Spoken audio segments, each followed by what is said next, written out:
Well, good afternoon everyone and welcome to the Sunset Safari.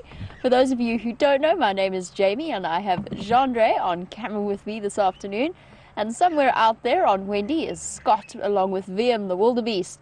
We also have Nikki and Jess and FC and Eugene and Peter and Alex sorting out all of our technical issues. And if you're wondering where I am on this blazing afternoon, I'm about 50 meters outside of camp, having just escaped there. Luckily, the kudu presented a perfect opening shot for us. Now, for those of you who might have missed the sunrise safari, we found those two Nkuhuma lionesses on the termite mound. We were called into that sighting by Aubrey back on Djuma. Now, as far as I know, Scott's heading across in that direction for this afternoon's drive to see what those two are going to get up to. I'm going to head to the western section of Djuma. It's been quite a long time since I've been there.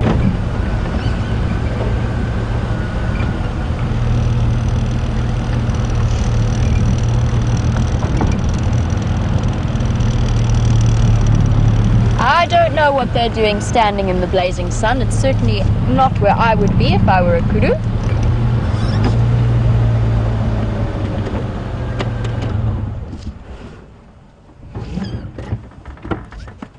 And I said this afternoon is hot. It's 30 degrees centigrade, which is 85 degrees Fahrenheit. But it definitely feels warmer when you're sitting in the sun. And perhaps I should go and find a nice shady drainage line to go and drive and see what we can find there.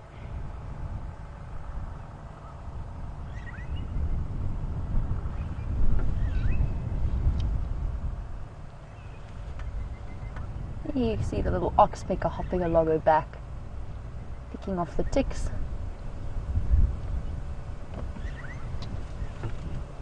Definitely one of the most beautiful antelope that we get on in the Sabi Sands, if you want my opinion. And that is where we are if you are joining us for the first time. We drive around on Djuma and Arathusa game reserves within the Sabi Sands, within the greater Kruger National Park area in South Africa. And this is a live safari, so everything you see is happening in real time right here. We're also interactive, so if you have any questions that you want to ask us, please don't be shy, just let us know. And you can do that on #SafariLive on Twitter, or you can email through to questions@wildearth.tv. Then you let us know what your thoughts and opinions are on this beautifully glorious afternoon. But time is getting on, and I think it's time for us to go and find what else we can around here. I'm thinking that most things are going to be hiding around in the shade, so let's go check some of those deeper drainage lines and see what we can see. I did hear that there were some elephants at the Djuma Dam. Scott's headed off in that direction, so I'm sure if they're around he will encounter them. Let you know.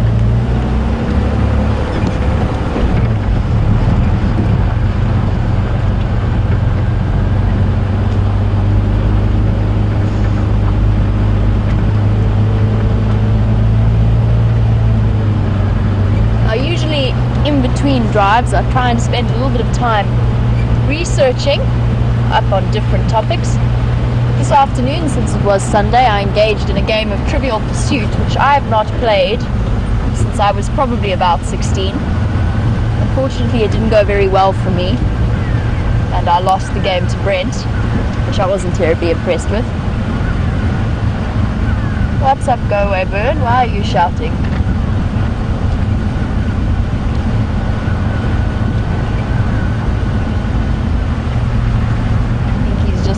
Calling for the fun of it, or at another go-away bird. Don't see any birds of prey.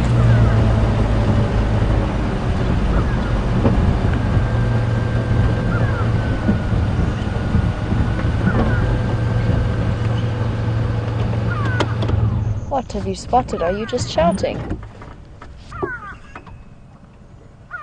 It's just him. He's sitting on the top of that bright green acacia at the back there. He might have been calling it a bird of prey.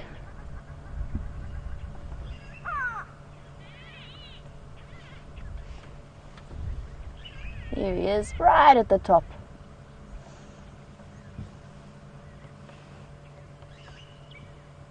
And those are the sort of sounds that we look for and are especially telling when you're on fresh leopard tracks, especially if you start to hear some of the antelope cough and bark, or squirrels start to shout as well.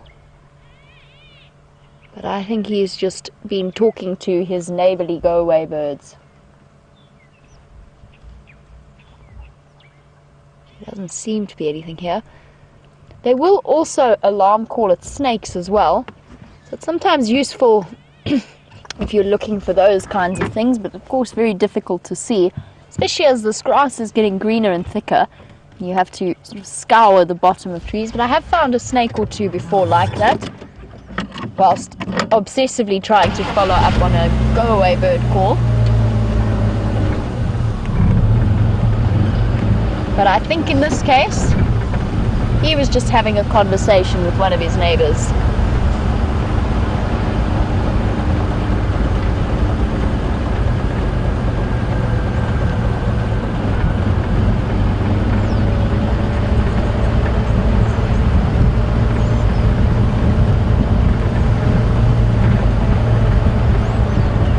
I think my plan for this afternoon consists of heading across to Arathusa, and after I've done that, maybe, depending on what I find there, maybe head back to check on the hyena den, since they pulled a very sneaky maneuver on me this morning. And this morning one of the guides reported that he was at the hyena den and that it was very active. There were lots of babies about. And by the time I got there, I got an update from some of the viewers to say that the hyenas were back at the Nkuhuma dam camera at the dam. And indeed, when we got there, the den site was completely deserted. The cubs had all gone to bed. Decided that was where they want to be.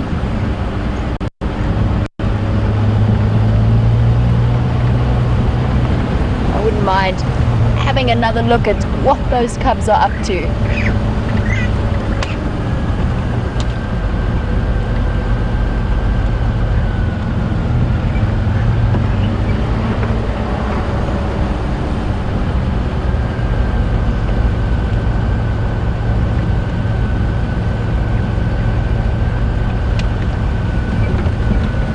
I mentioned that some of the viewers reported seeing elephants at the Nkuhuma dam or on the Nkuhuma dam camera, but I didn't realize that they'd also been seen at the Arathusa camera as well. Now I think Scott is going to go and head across in that direction, so I'm going to, unless I bump into them somewhere on my route, I'm going to let him follow up on the elephants around that area whilst I carry on. I'm sure he will call them in if they're close.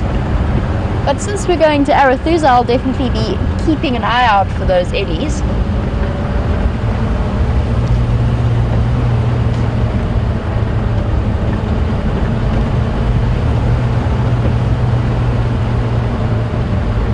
If we keep having days like this, a couple in a row, the water sources are going to be severely depleted. And this is what sometimes happens, especially in drought years, and I noticed it last year as well. Last year we also got unseasonably early rains,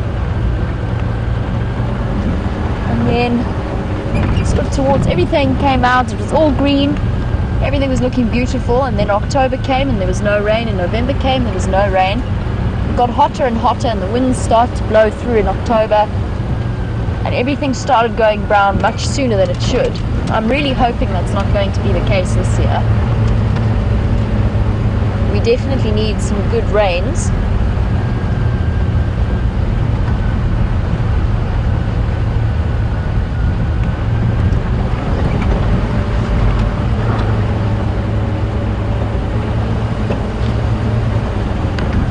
And also, just to let you know, there's an update, and I'm sure many of the regular viewers who follow the other lodge pages might know this, but the 5 Birmingham boys were seen on Hoffman's this morning, which is just south of Gowrie Main. They were very far south of Hoffman's, quite close to the Mala border, and they were there with, it seems to be confirmed, or sort of the common consensus is that it was a Styx female that they're mating with, and they're still mating with her.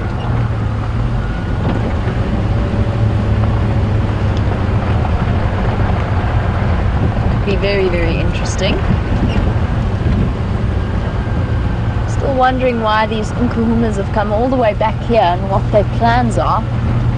and whether or not they're going to remain split from the rest of the members of their pride, or what's going to happen there.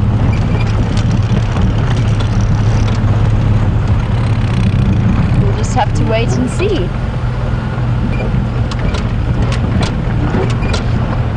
I think on my way to Arethusa I might pay a quick visit to Treehouse Dam to see if anything's been around and about there, to have a drink. There's very, very little groundwater left, so a lot of the animals are back to relying almost entirely on the dams.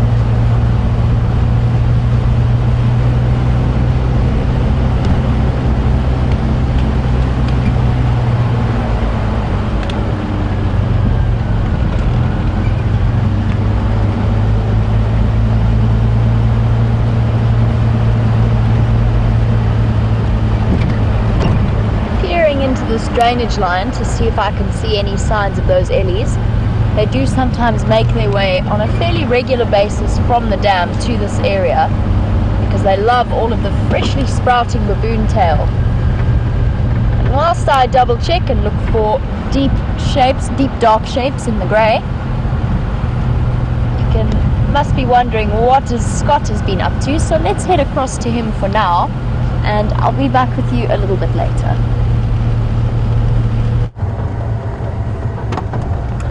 Good afternoon everyone, and welcome on board with myself, Scott, for those of you who are joining for the first time and haven't met me before. And I'm teamed up with Wiem, aka the wildebeest, on camera. It's a hot afternoon, as I'm sure Jamie's mentioned to you guys, so our plan is to try and find some cool shady areas where hopefully there will be some animals seeking refuge. And if any of you are joining for the first time, what I would suggest is taking note of how quiet the bushveld is at the moment when we stop the vehicle, compared to the noise we are going to hear as it cools down at around sunset. It's quite a dramatic change, and it's important to know that a lot of the animals now, because of the heat, are lying low in the shade. Elephants, of course, would probably be the most likely animals to be on the move now. They've got great thermoregulation that can cope with this hot weather. And also birds of prey. Just spotted one. Hopefully it's not going to fly away from us. It's always a bit of a gamble.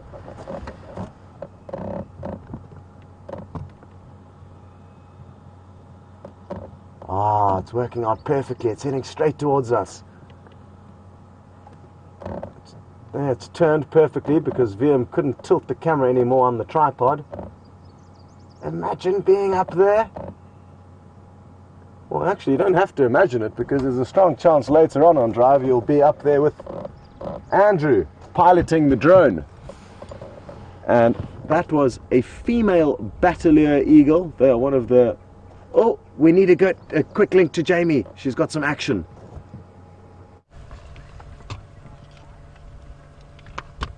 Welcome back, and we very much apologise for abruptly pulling you away from Scott like that. I just want to wait here for a moment to see if he carries on.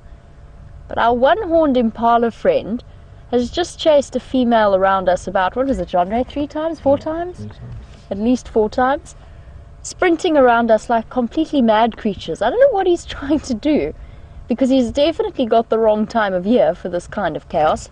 I'll shift forward a bit so we can see if he's going to carry on. I apologise, I thought he was going to. That was highly entertaining.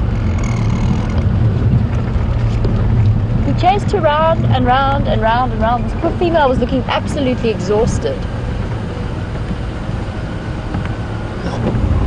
Let's see what he's up to in here.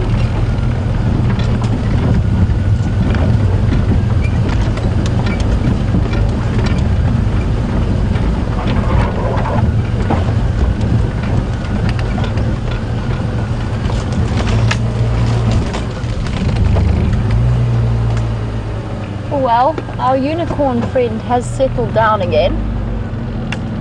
Sorry to have dragged you away from Scott's bird of prey. This is the herd of impala.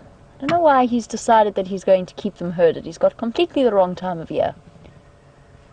But I did completely interrupt Scott, and since all of the action has stopped, let's head back across to him so he can show you the bird of prey, and I will catch up with you a little bit later. Well, always worth trying to rush you across to any interesting sightings. But sadly, it seems like you missed the moment of madness there. I'm not too sure, VM, why you've zoomed out, because I just wanted to explain quickly what was going on, so do you mind zooming back in?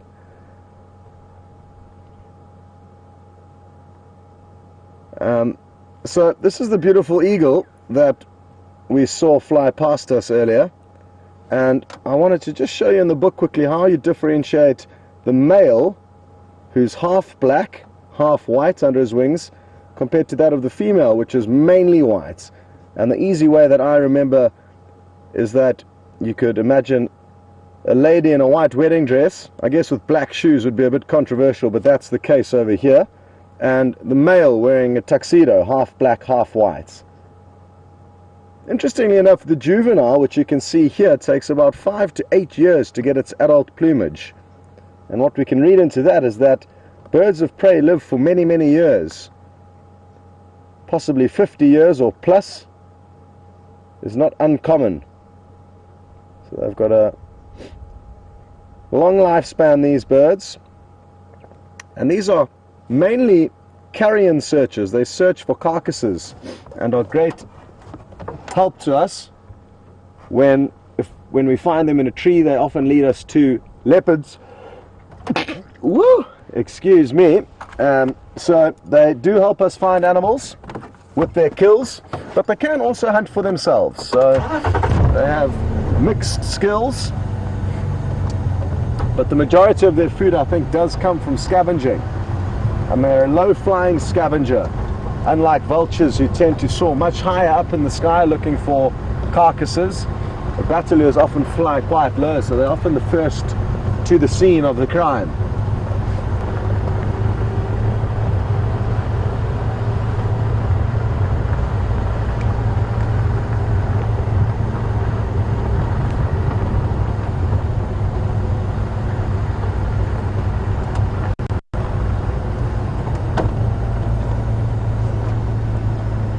Good afternoon, David in the UK, and it's good to have you on board. I'm just going to reverse quickly, because David says we very often point out dead leadwood trees, but we very seldom point out the live ones, and that's a good point.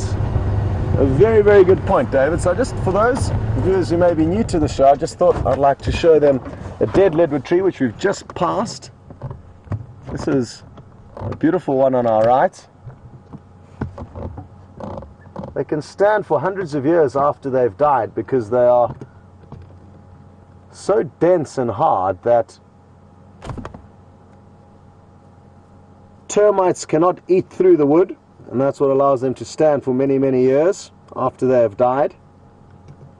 And who knows, this tree could be anywhere between 500 and 1,000 years old. They're very slow growing trees. And it's not the heaviest tree, but it's one of the heaviest trees in this area, and is about 1,250 kilograms per cubic meter. So take a look. You'll see quite a few fine grooves within the bark. Well, not the bark actually, the bark's actually fallen off this tree. But take a close look at this, and then you can compare it to a live tree that I'll show you later. And it won't take long for us to find you a great specimen of a living leadwood. The living leadwood, you'll notice when we show it to you, has got very rectangular puzzle pieces of bark. But let's go and find one for you guys.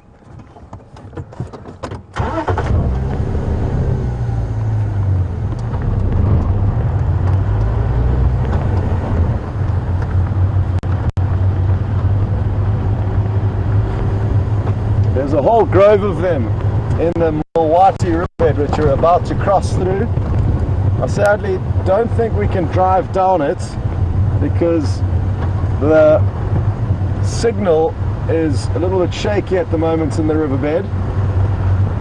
So we're trying to work out a broadcast from there, because we used to be able to. Anyway, I'm going to catch up with you guys when we get to the Leadwood trees, and Jamie's found a bird that she would like to show you.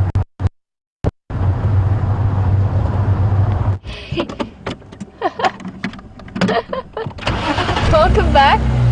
Well, I did want to show you a grey hornbill, but much like my impala, he wasn't being very cooperative. He was perfectly static for ages in the tree, and then the minute you came around to my side of things, he immediately disappeared. And the reason I wanted to show him to you is you don't often get to see grey hornbills, and he's completely vanished now. That was hugely inconsiderate of him. Oh, there he is. Can you see him there, Jandre? Don't move. Please don't. Oh. Oh, dear. Well, I found you some buffalo, and I don't think they're going to run away. I'm very sorry, though, to have interrupted Scott twice there for two animals that really didn't want to cooperate.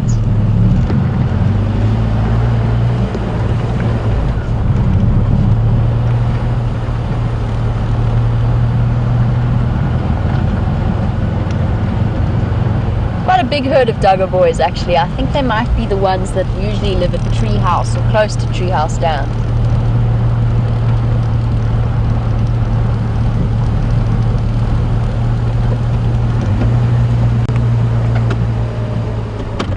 They've definitely spent the afternoon in the mud, judging by the amount of it that's covering them.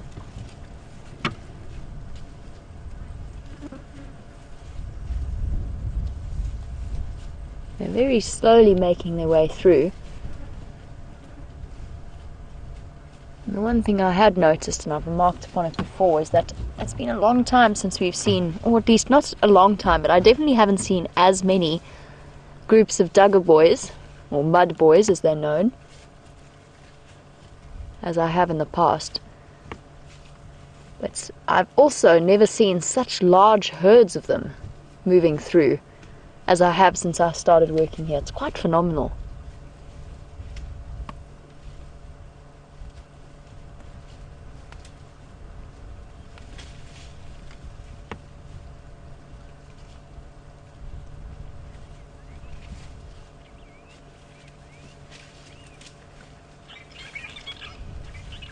Well, at least they can't fly away or run away or stop what they're doing, since they've been doing pretty much the same thing the whole time. Just happily grazing away on the grass. Nice new fresh shoots for them to eat.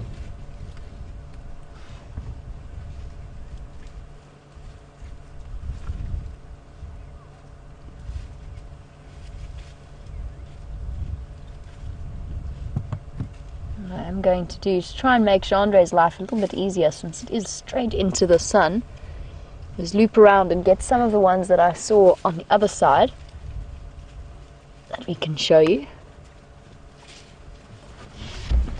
I think let's do that, since these are right facing northwest and the sun is blisteringly in our eyes. Let's loop around and go back towards the others that were coming out. It's a big herd. There's probably about 30 of them or so, maybe even more. And they're all they're making their way up from Treehouse Dam. So it's definitely that group of Duggar boys that we see there on a fairly regular basis. And maybe if I go back there, the grey hornbill will come back and show himself once again.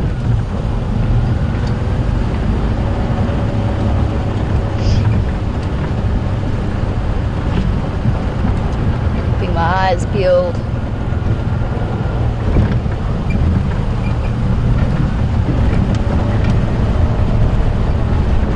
A nice cool breeze blowing though. That definitely helps to take the edge off the heat.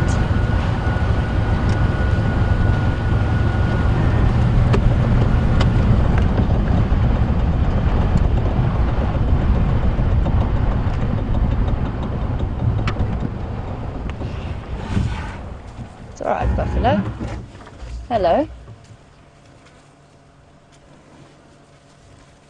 seem to have very red eyes, that guy. But wow, look at the breadth of horns on this one. Look at how wide set his horns are. I don't know if it's because of the way that they curve that makes them look so much wider than others. But they do look absolutely enormous. And those little pieces there that you can see, the brown pieces on the top of the horns, those are bits of bark from where he's been rubbing and scratching his horns on trees.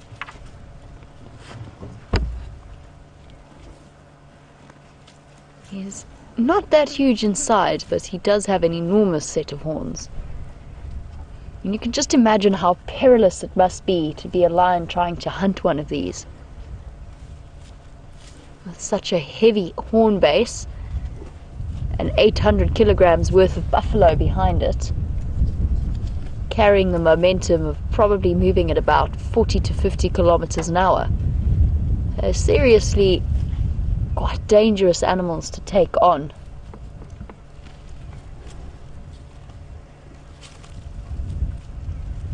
But this guy in particular has some of the widest horns that I've seen while I've been here.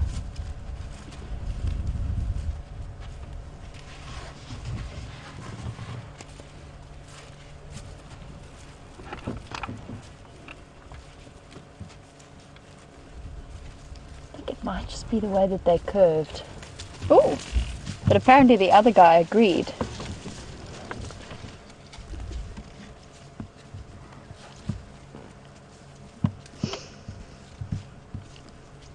Now I must say that buffalo are probably the animals that I'm most cautious of when I'm out walking, especially on areas like this. Not so much buffalo herds, but definitely buffalo bulls. They tend to be slightly moody, slightly grumpy, and just in general tend to pop up in very unexpected places. And Lindsay, you were wondering if I've ever had a scary experience with a Cape buffalo. And the answer is yes, one or two. I've climbed one or two trees in response to their presence. I can't say that the sight of one, they've got that look where they find, when they first see you and they look at you with their heads up, and they look down their noses at you, and it is quite a fearsome look. But for the most part, it's important to remember that they are just as scared of you as you are of them. And of course, always very important to remember not to run away from them unless you absolutely have somewhere to run to. Oh, this guy's lost a horn. But I do find them, I would say that they're probably the animals I tend to be most wary of. Buffalo bulls and elephant breeding herds.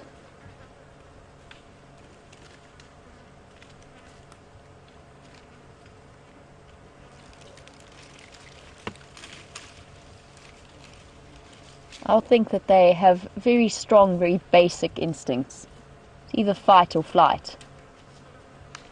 You know, an elephant will stop and consider you for a while and think about it. Buffalo tend not to show the same level of thought process. And just in case anybody's ever been confused between a buffalo and a wildebeest, we do actually have a wildebeest here as well within our sighting. But he's very much into the sun. I'm going to show him to you anyway, just so you can get an idea as to the size difference. I know that I've had many people question me when they first come to visit Africa, so for new viewers it's a nice way of showing you. But I have had people call wildebeest buffalo. And just to give you a bit of an idea, there's probably about 600 kilograms of weight difference between them. Let's see if our wildebeest friend will stick around. Watching me. I'm going to let him move out. Oh, buffalo startled him. There you go, you can see how much more finely proportioned and thin he is. I say 600 kilograms, it's probably more like 400 kilograms difference, but still considerable. So for those two lionesses who are wandering around Djuma and probably starting to feel a little bit hungry, this guy would be the perfect size prey for them, or even something a little bit smaller. But a big Cape buffalo is definitely not the way to go.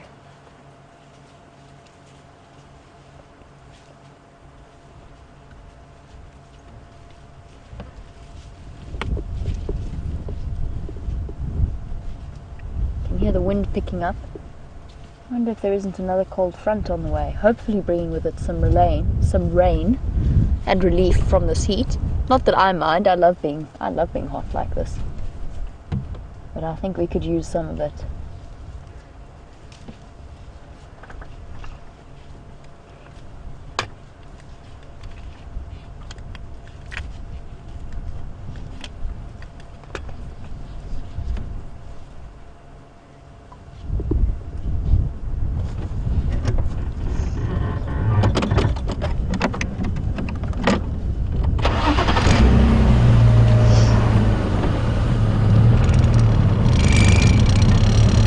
Now everything is really quite beautifully green at the moment, and the animals are loving it. I probably shouldn't crash into the apple leaf. And James from Kansas City, the one thing that we've noticed is brought out is the various insects. And you were wondering when the tick season starts. And the answer is, it depends on the type of tick you're talking about. I'm going to pop myself here. I don't want to scare him off. He's a little bit skittish, but it's nice to see a wildebeest. It's been a while, even if it is unfortunately into direct sun. But James, yes, the tick season has definitely been happening in autumn, and in winter I notice we get a very high proportion of pepper ticks. But it is going to, so the pepper ticks are the little tick larvae, and they absolutely love me. There's just something about me that they adore. Mosquitoes can't really be bothered. They generally bite the person next to me, but pepper ticks somehow. And they have a wonderful way of biting you in funny places, like in the crease of your knee. And they make very uncomfortable itchy bites. But yes, as the rains increase over the next few months, we're going to see lots more in the way of ticks. I've been trying to have a look now while I've been answering your question at the poor buffalo, who of course are really the ones who get to complain about the ticks, but I don't see any clear views of them, so we can have a look at some of them. But yes, post big rains there's going to be a lot more coming out. It's usually around November and December that we start to see them in serious numbers. Luckily, unlike the ticks that you get in Europe and in America, they don't pass on Lyme disease. The ticks in South Africa will give you a rather nasty flu-like feeling, but they won't give you Lyme disease, and it's very easily treated.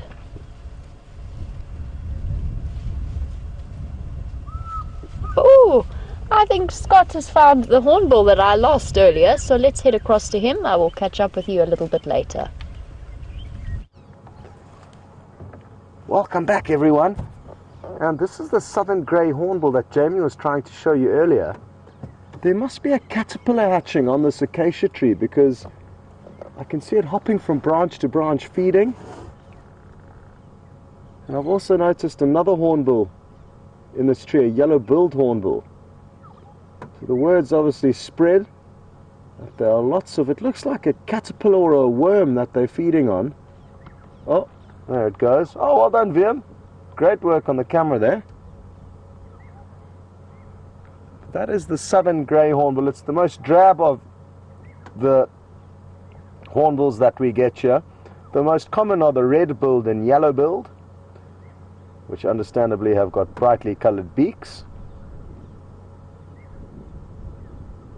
So I'm glad we got to at least show you that bird that Jamie tried to earlier, and I can't stress enough, I was saying this morning, how we will always take these gambles to try and show you either birds or exciting things happening like the impala that were behaving interestingly that Jamie tried to rush you across to, but a lot of the time it won't work out. But that's the joy of being on a live safari, because when we do get it right, then I guess the enjoyment will be that much sweeter. Well, Dave, in the UK, I haven't forgotten about the Leadwood trees, but sadly, the spot that I went to earlier didn't have good signal, where there was a whole grove of these trees. So I'm going to try and find you another good specimen.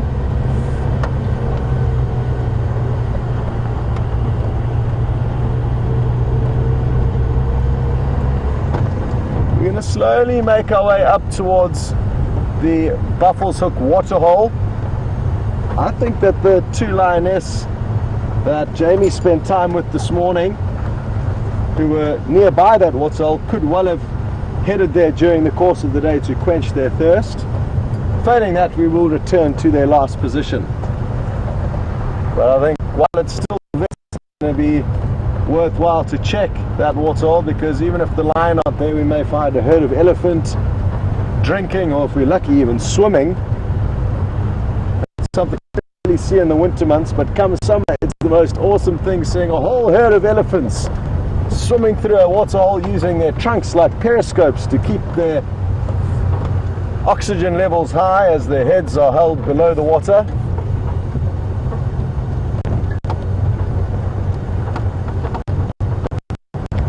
So maybe we'll be seeing a host of different animals that occur here during the winter months, but even the animals that we do see during the winter months will start behaving very, very differently in the summer.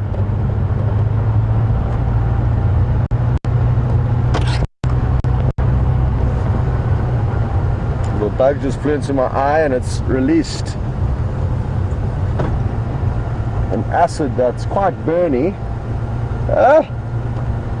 I would look back and show you, but then the burning acid combined with the sun is going to cause me to go temporarily blind. I can't seem to get it out. Release a burning acid.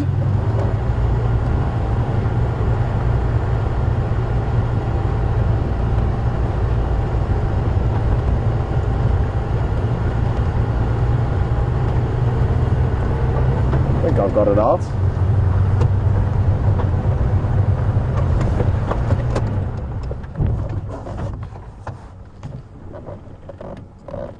There's a young kudu.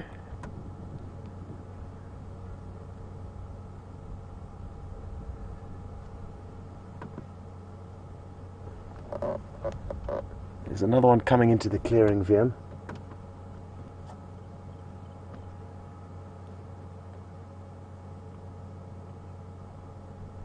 They've got massive, massive ears, the kudu. This one's multitasking, as you can see, holding its tail up.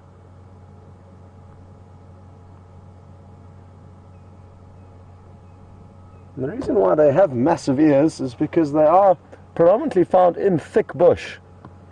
Being browsers of leaves, they naturally need to be in quite well wooded vegetation in order to acquire their favorite food, and therefore having great eyesight alone wouldn't be much use to them, and it pays for them to have these massive satellite ears that can help them to detect any prey that are, or predators rather, that are approaching them.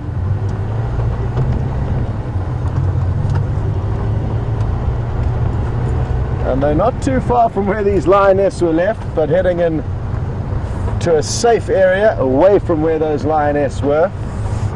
Lionesses were probably about half a mile off to our left.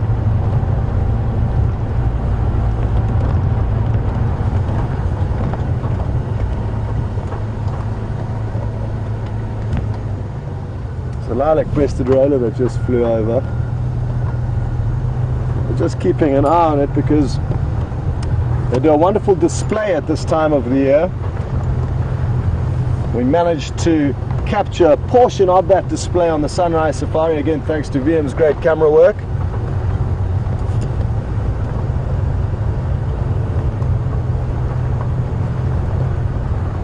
There's another brightly colored bird that's just flying off ahead of us. I think it's a brown-hooded kingfisher. It keeps dodging us, flying off as we approach, but this time it might stick around. No.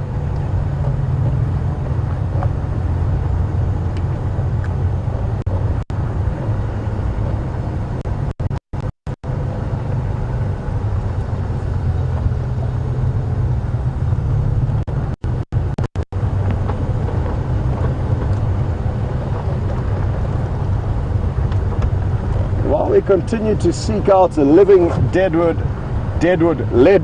for Dave in the UK, Lynn has asked a good question on the topic of Leadwoods, and she'd like to know if they will burn if there's a bushfire. Well, it depends on the intensity of the fire,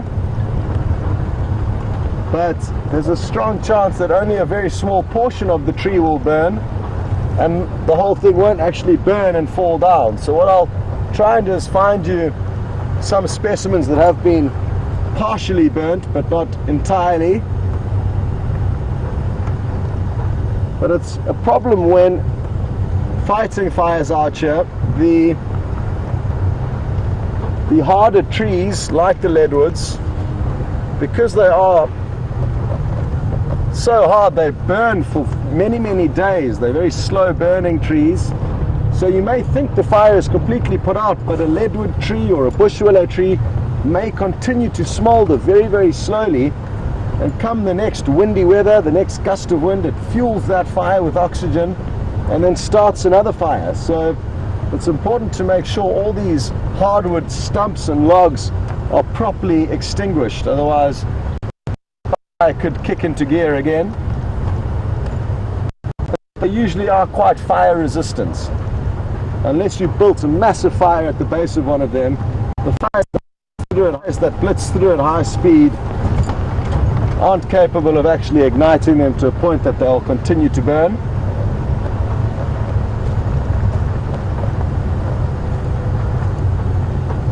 Bug is still in my eye. What I'm going to do is do the top eyelid over the bottom eyelid technique, and then look around. That sometimes helps.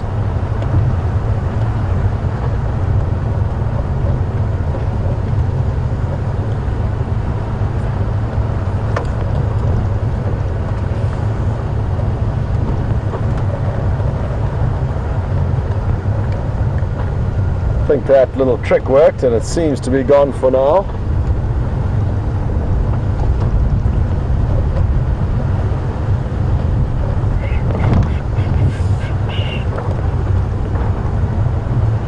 So we'll be at the Buffelshoek waterhole in a minute or two, and I'm confident there's going to be something happening there.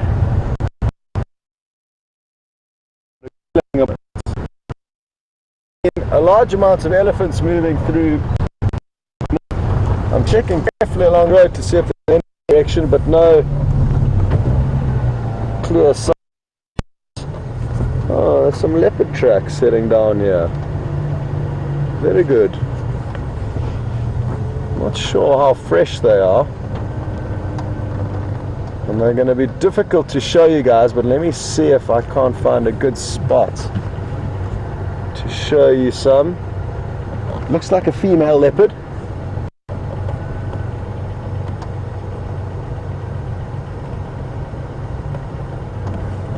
Oh, hang on. Tracks are going up and down here.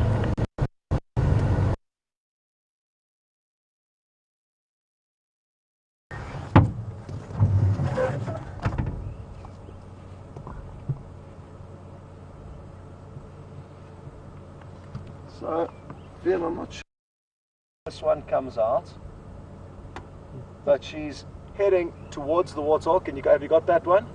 Not too bad. Over here, and then over here, there's another track going back in that direction. It's not very clear, but what may have happened is that this leopard may have a kill nearby and has gone to the waterhole for a drink, and then come back on the very same pathway to return to her kill. The tracks look quite fresh to me. Certainly on top of vehicle tracks that would have driven here this morning. So things are looking promising.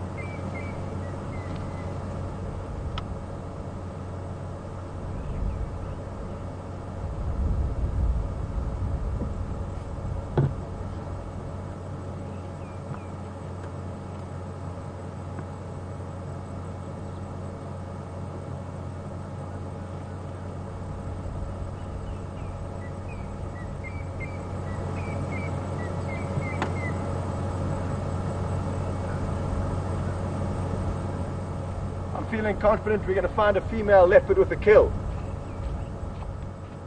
So that's a very pleasant surprise, and who knows, maybe those lionesses will be in that same area, because the lionesses are just off to that side of the vehicle, and maybe they would have smelt that carcass and they'll maybe help lead us to her. But what I'm going to have to do from here is spend some time on foot, making sure I find out where her tracks leave the road, because that will in all likelihood lead us to where she has a kill. I'm feeling very confident. The tracks are all on top of the vehicle, tracks from this morning, and tracks going up and down. The reason why I walk quite far down the road is that it's important not just to check a very small area. The more of an area you check for the tracks, the better idea you get of their freshness, of the fact that she would have gone all the way to the waterhole and then returned on the same pathway. So good prospects. Just going to jump in to see what Jamie's up to. She's ready to receive you, because like I say, I really want to focus on this. So she is ready to get you guys, and I'm going to continue spending some time on foot and hopefully find this leopard with a kill.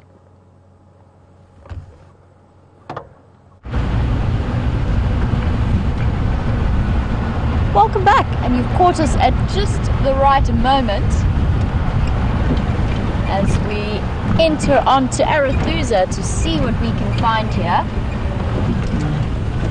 Now what would really be useful is, if I don't have any updates from the various Arethusa guides, you guys could let me know which direction you think those elephants left in, just so I know where to be keeping an eye out for them. And you can do that obviously on #SafariLive on Twitter, or you can email through to questions@wildearth.tv, and I'd be keen to hear which way they went. I suspect they might have gone west into the drainage line, but I could well be wrong. So let me know, please, and thank you. And how exciting is it that Scott's picked up on those leopard tracks? Now, I've just heard him call it into the radio, so it sounds like he's on the same road we were this morning, and there definitely weren't any leopard tracks there. So I wonder if Karula's made another appearance. That would be very interesting if she did in that area, because that's exactly where I saw her last, just before she disappeared into the drainage line and we had to shut down because it was raining particularly hard. But that would be very, very interesting. She's an elusive cat, Karula.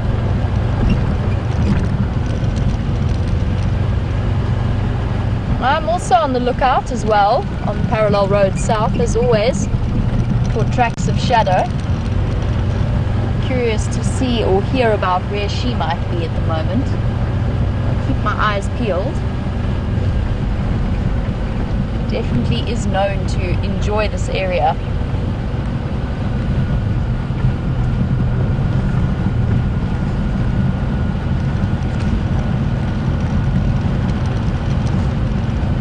Since I am here and I've finally arrived on Arethusa,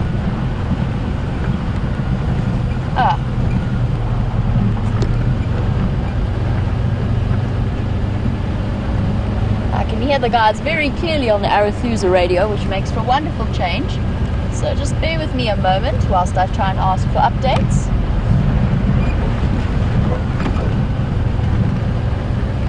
I'm just going to let them finish up their conversation first.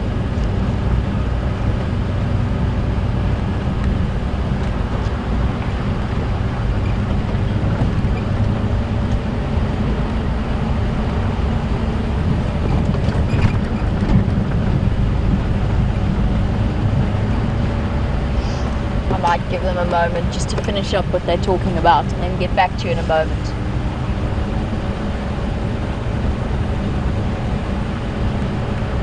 I'm heading across to southern Safari Donga to see what we can see over there. It's a very popular leopard hiding spot.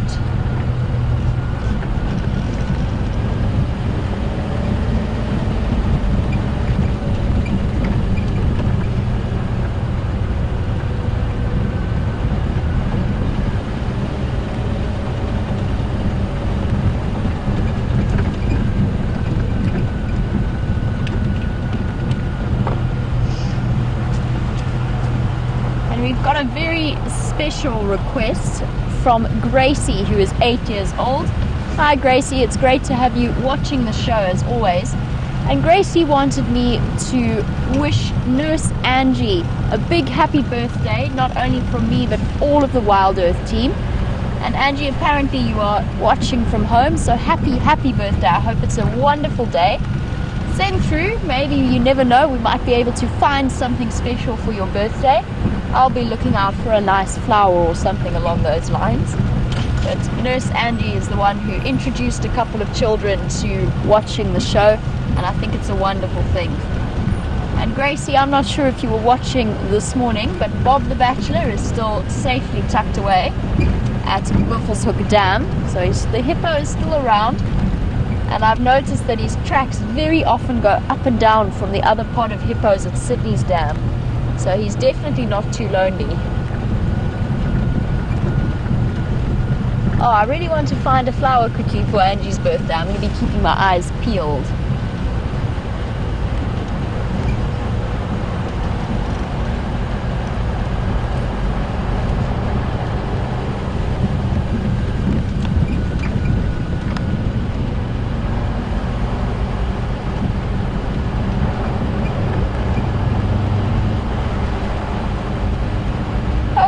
Onto the main access road of Arathusa, and it seems as though the radio might have gone quiet briefly, so let me try and get hold of some of the guides such as Ryan or Sean. Nope, no, they're still talking. They obviously have a lot to chat about. Afternoon stations, Jamie WildEarth. Are there any updates from this morning or this afternoon?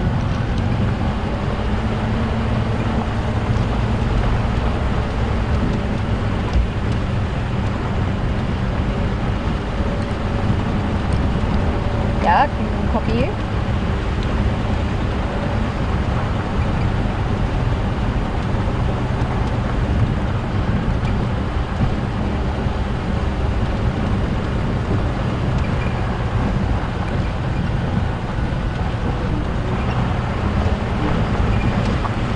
Copy that, thank you very much. I'm going to just be driving around towards the sort of western boundary, 15th crossing around there.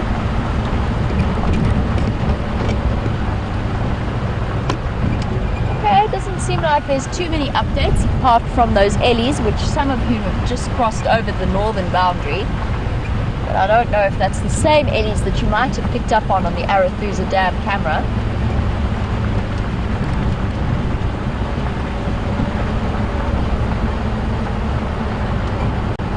It becomes amazing when you drive, when you're regularly driving these areas so frequently, and you really it starts to become impossible not to drive a road without some kind of sightings memory attached to it. Like those so many months ago, driving around here and bumping into that Nkuhuma, oh sorry, not Nkuhuma, it was a Styx female, the Styx lioness, just randomly by the side of the road. Total surprise. And it's one of my favorite things about living in an area and working there for an extended period of time. The one thing you do start to do though, or I personally start to do, is your mind tricks you into thinking that where you once saw that animal, you start to look for it there every time you go past.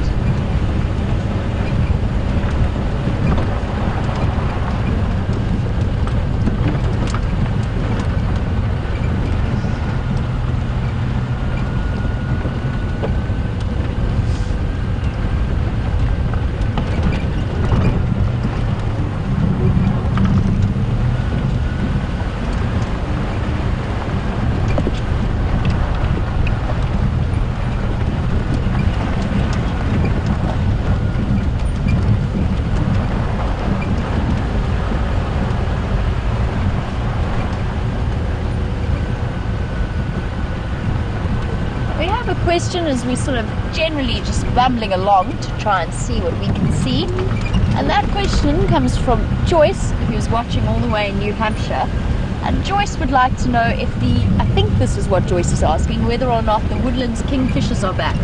Unfortunately, every now and again, my communication system with the outside world does go a little bit fuzzy. But Joyce, not yet. Still a little bit early until the woodlands are back. I haven't heard them yet. And they usually announce their arrival very soon after arriving, with that incredibly distinctive call of theirs. But a really beautiful bird, and for those of you who don't know, they are intra-African migrants, so they move up into sort of Central and Northern Africa during the winter months down here, and then they come back for our summers to breed, and they perform these incredibly elaborate mating displays where the females and the males stand next to each other and they raise their wings out and chirp repeatedly at each other. And we will be seeing it soon, but not just yet. I think towards October sometime we should start to get the first ones coming back. And it's nice to hear that Scott also heard a Klaas's cuckoo this morning, which, whilst it isn't a migratory species exactly, you don't hear it during the winter months. It's a very, what's the word? Very shy, very well hidden bird until it gets to breeding season where it starts to call. So it's nice to have them back in the area and vocal. The squirrel's shouting at something.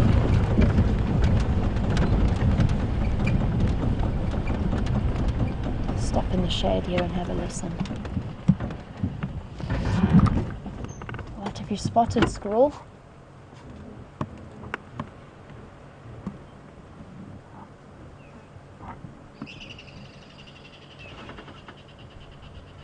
Oh, he's very upset about something. This is a very good place for a leopard to be hiding. He's back a little bit. Let's reverse back and see what we can see. Keep your eyes peeled for spots in the grass or a bird of prey, but I don't see a bird of prey. It's looking. It's a little bit further back.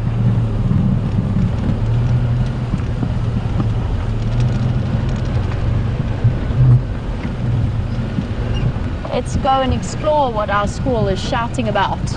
Oh, it's going to be tricky though, deep in this block.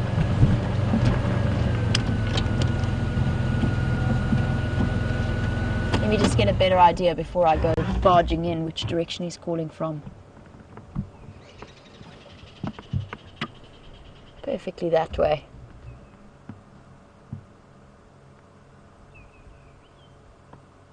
He's still cross. I'm going to have to go around a little bit.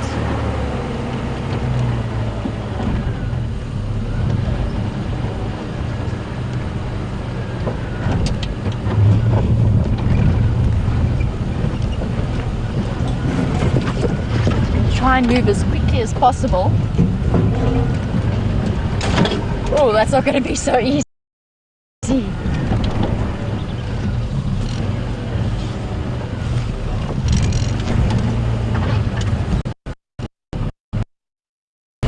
Spots slinking in the grass.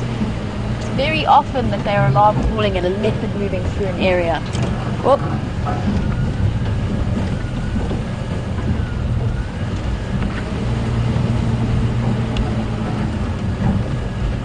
It's right here somewhere.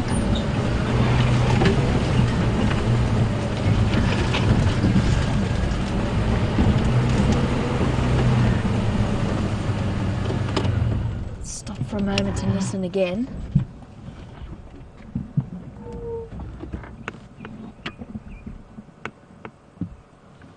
He's gone suspiciously quiet.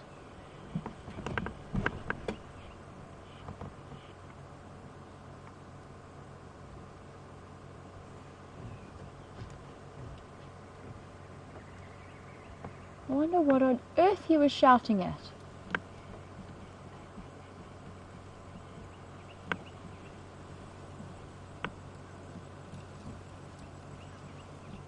Okay. I'm trying to see if I can spot the offending squirrel who cried wolf, or in this case cried leopard, because he's gone completely quiet now that we've come in looking.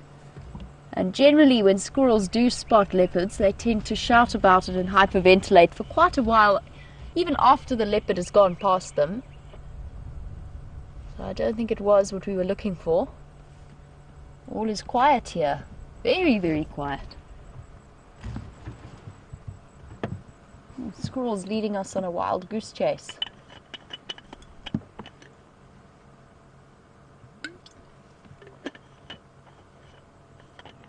Oh well, it was worth a shot. We've had plenty of amazing leopard sightings in this area, so it was worth coming to see.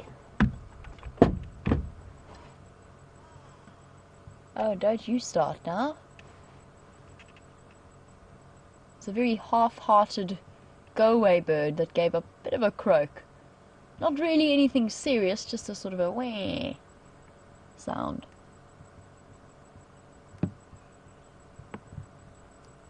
Nope. All is really suspiciously quiet down here. It's gone absolutely silent. I wonder if there's something that I'm missing, but I don't think so. I think that squirrel was either shouting at a snake or something like a mongoose maybe, which would hunt them. So it's understandable from his perspective. But whatever it is, the threat seems to have passed and the squirrel has gone dead quiet. So I think we can go about doing a quick U-turn and hop back onto the road and continue to scour the drainage lines of Arathusa.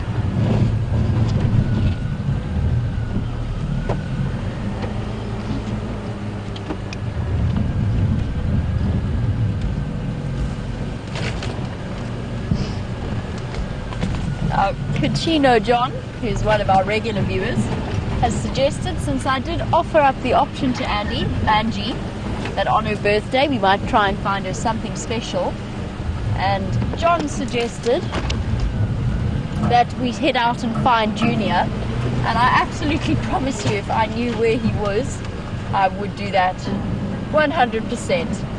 At the moment, honestly no idea. I don't think any of us have got a clue where young Junior has headed off to.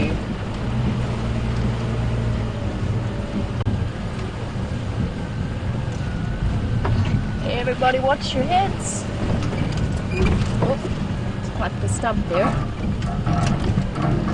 There we go. Well, at least we've made it out unscathed. So I'm still not sure what that squirrel was making a fuss about.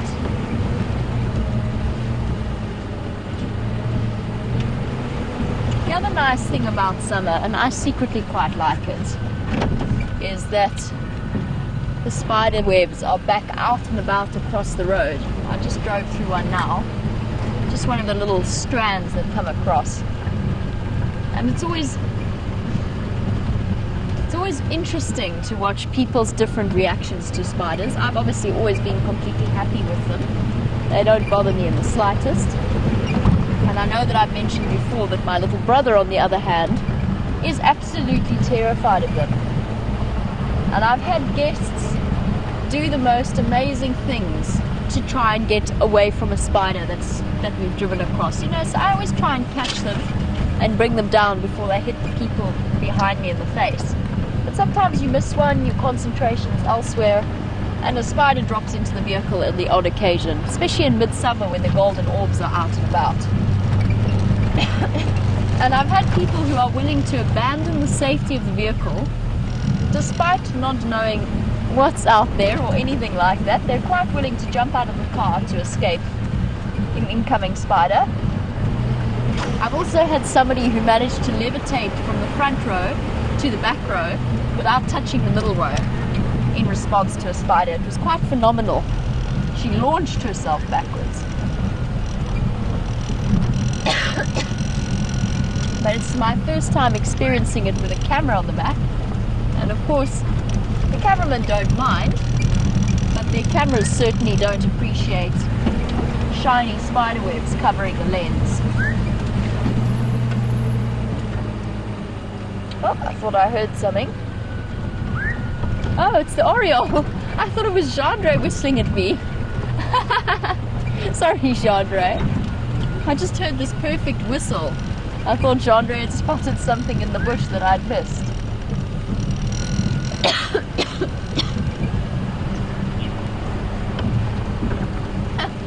That was a perfect imitation of a human whistle, that little call.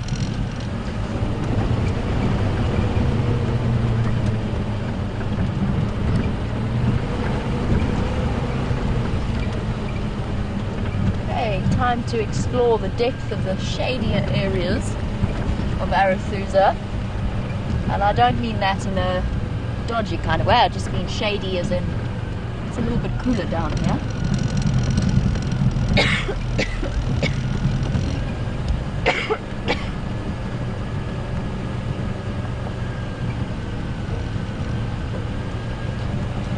is a really nice shaded tambuti thicket.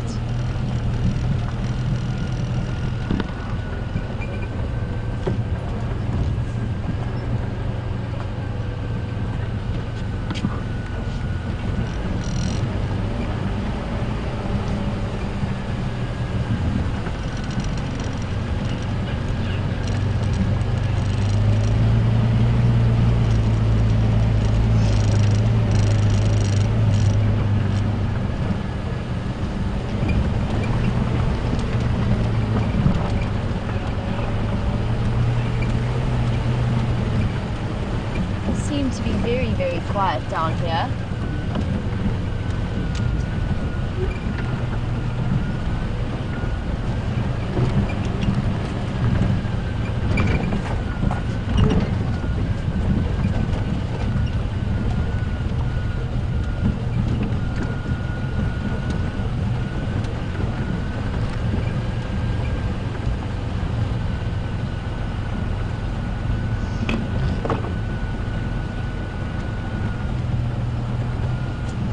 Giving my head a bit of a scratch, which was well timed because it's come along with Deb's question about how do ticks work. Do they drink blood and then fall off, or do they live their entire life on the animal that they're feeding on, their host?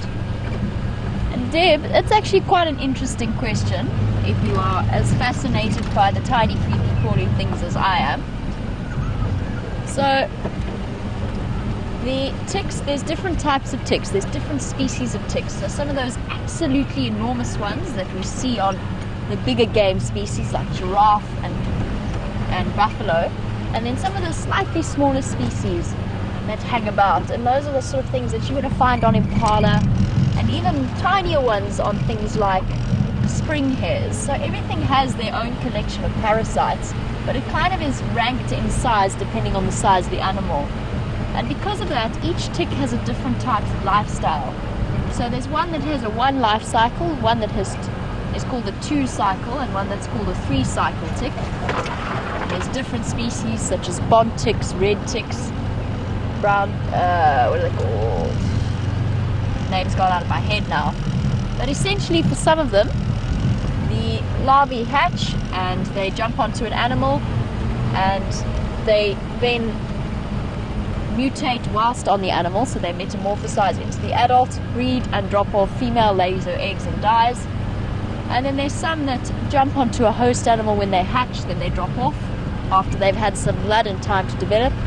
They then do their metamorphosis into the adult and then carry on from there. So there's lots of different life cycles that happen. And I'd have to double check into it because now, of course, off the top of my head, I can't remember which one does which. But I know that the larger ticks have slightly longer and they can go through 1 or 2 hosts at a time before it's the end of their complete life cycle.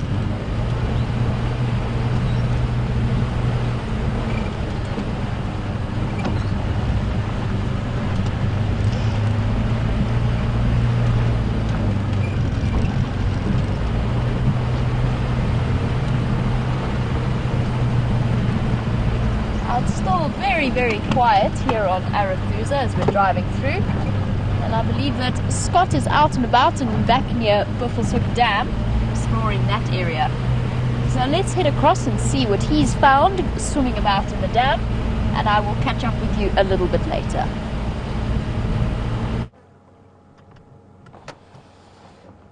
Welcome back, everyone.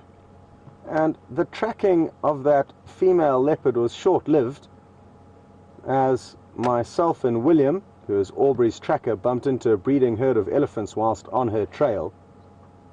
She veered off the road almost exactly where we found those tracks and led us straight into, like I said, a breeding herd of elephants, which is probably the last animal you want to come across on foot. So we hastily made a U-turn and returned to the vehicle. Let's take a close look at this buffalo on the right. I think I can see a terrapin moving around in between its legs. And Jamie, oh, there's actually two terrapins there. And I'm told Jamie was just telling you about ticks. And that's exactly what these terrapins are looking for. They're looking to glean those parasites off the buffalo. It's not an easy business because they can't crawl up high enough to the creases in the buffalo's skin, in the armpits. There goes another one. They seem to have given up on this buffalo, who's standing a little bit high out of the water, and let's see where they move to. Most of the ticks will latch onto the softest parts of skin, and like I said, those are in the armpits and in the folds of skin, which most of the standing up buffalo are not presenting to the little terrapins. And terrapins are essentially freshwater turtles.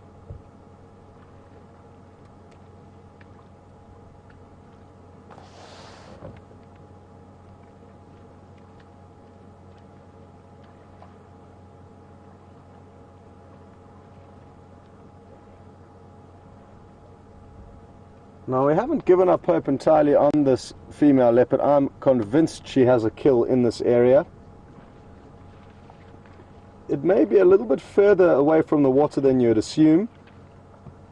And if she has made a kill of a decent size, let's say an adult impala, she could feed on it for 3 days, and therefore would be willing to take quite a long walk in order to get to water. So maybe we'll need to extend our search onto the other side of that herd of elephants. It's also in the area of where those two lionesses were, so maybe the lionesses are going to do us a favor and smell her kill and lead us to her. It's something that we've seen surprisingly little of. Lions finding leopards' kills and leading us to some exciting situations. So we are due some credit in that department.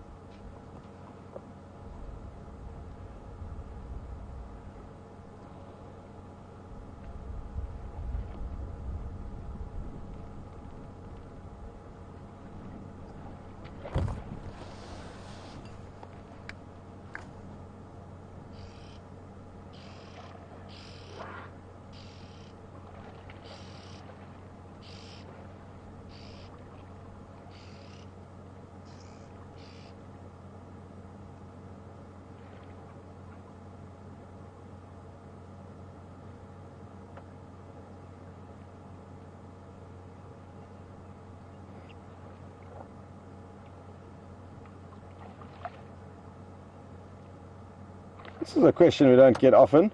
From Dee in Michigan. She's interested to know, why is it that people don't use buffalo more often for food?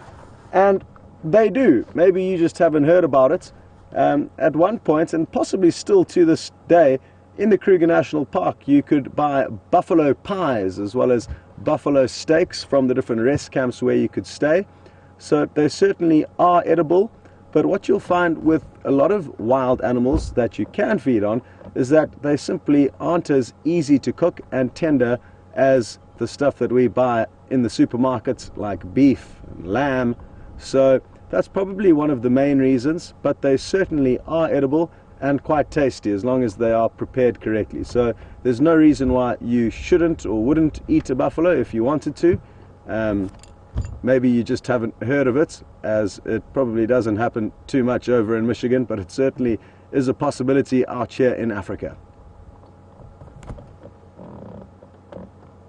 Just seen two of the buffalo looking quite intently up into a riverbed. I'm not sure if it's just a false alarm or is there something approaching.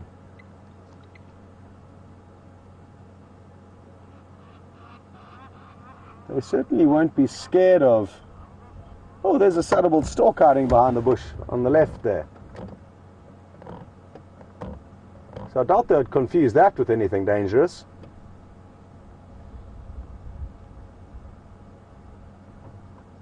But it will be worth us keeping an eye out there. The wind is blowing from that direction to us, so maybe they've picked up the scent of some predators nearby. It's blowing gently in this direction.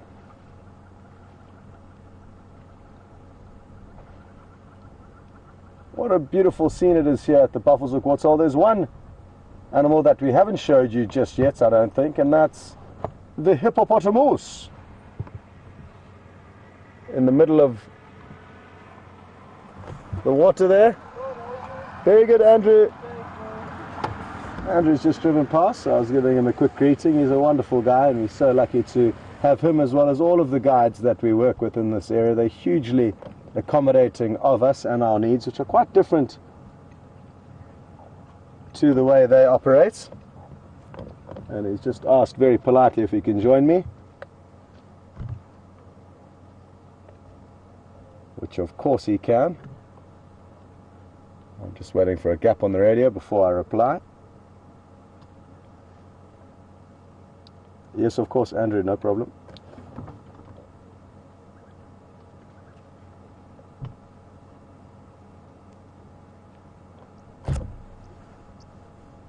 So this is a lone hippo bull, and what I'm hoping is that as this waterhole increases in level, as well as the availability of food in the surrounding area increases, we could get up to 8 to 15 hippos residing here in the summer months. That's what happened last summer. But as things began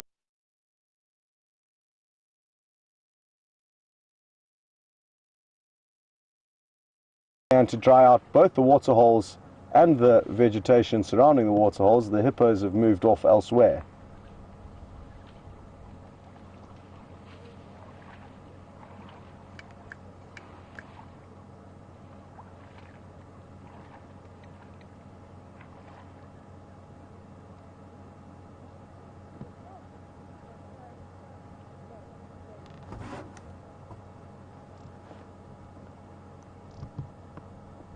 I'm looking for any sign of some more terrapins bobbing about, but I can't actually see many. And that'll help to answer Ginny's question that she sent through on Twitter. She'd like to know if they ever come out of the water to feed. And no, very, very seldomly will you see them feeding out the water. What you see them out the water doing is basking in the sun, quite often on the back of this hippopotamus, or just on the edge of the water, or on small logs protruding from any water holes. Oh, we're in luck, everyone. I've just seen some large grey blobs approaching the water hole. And as they get closer, they're going to get more and more excited. So stand by for some elephantastic action here. Just going to let Aubrey know, because he has just left the lions nearby, so it might be worth him joining us here. Orbs, there's a Klumpenkloof approaching Buffelshoek Dam.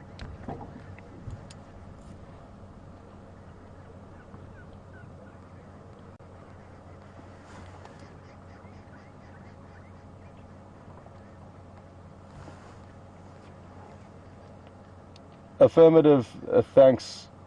I had to leave William on foot. We bumped into a Klumpenkloof and I needed to get back to the Morva.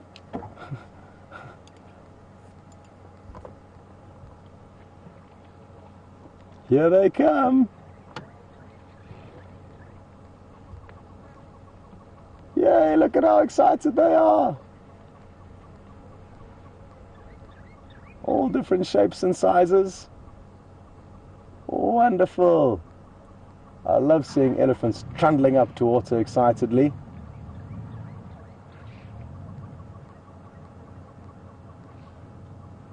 And interestingly enough, their major focus initially is actually to coat their bodies in cool mud. So they're obviously very hot, and rather than quenching their thirst initially, they're having an almighty mud bath. Look at the baby rolling around in there. I just motioned to VM to possibly zoom out. The hippo did strength display, opening its mouth wide open, so I just wanted to make sure we were ready to try and capture that if it happened again. But look at this. I'm just going to creep forward because that way both Andrew and I can have a good view.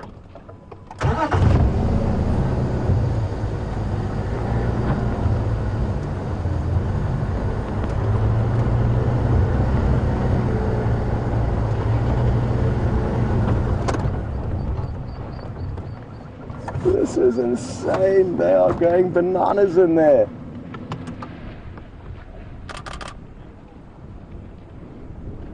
Imagine how much fun that must be. Especially because they don't have to worry too much about crocodiles that could be in here. We don't see crocodiles here very often, but there have been one or two seen. And it's one thing always to remember when you're hot and bothered in the African wilderness, not to be tempted to go for a swim. Even if you are fairly certain there's no crocodile around, you could be unpleasantly surprised.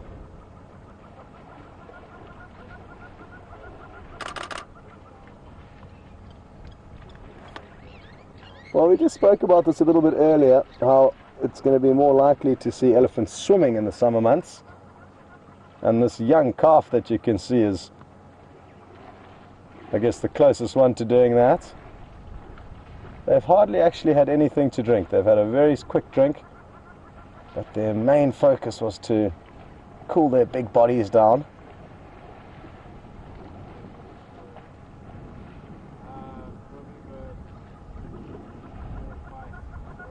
Well, it's all happening here. All the big game, elephants, hippo, buffalo, hornbill calling off in the distance.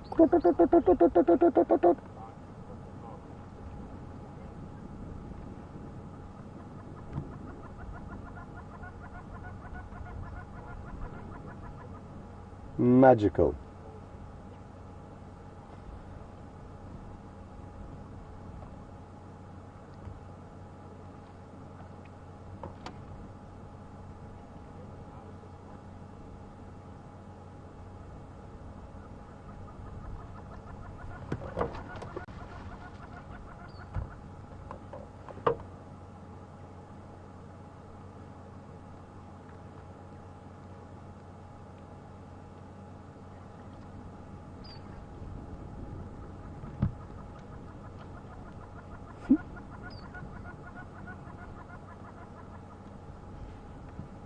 Well, Marla, you absolutely correct. That was a super cute sighting. And I believe a lot of you made some funny remarks about the family had stopped in at the swimming pool for a dip. And thank you very much for all of your questions and comments and contributions.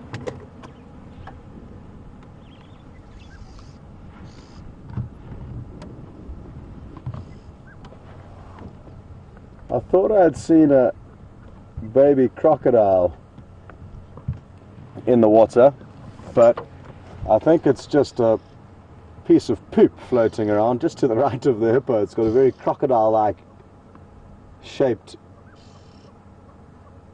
almost shaped like a crocodile's head.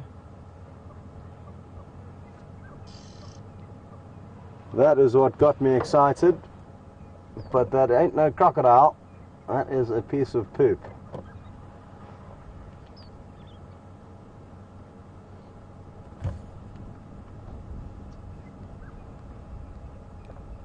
Come on, Mr. Hippo, give us one more big yawn like you did earlier when the elephants arrived. Don't be surprised at how docile this hippo looks at the moment, because they are potentially one of the most dangerous animals in Africa, or at least mammals. They've got a very short temper, And despite their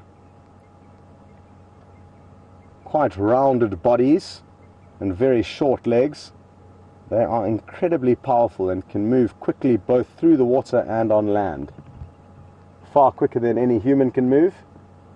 Even the fastest man on the planet will be left in a pile of dust by a hippo.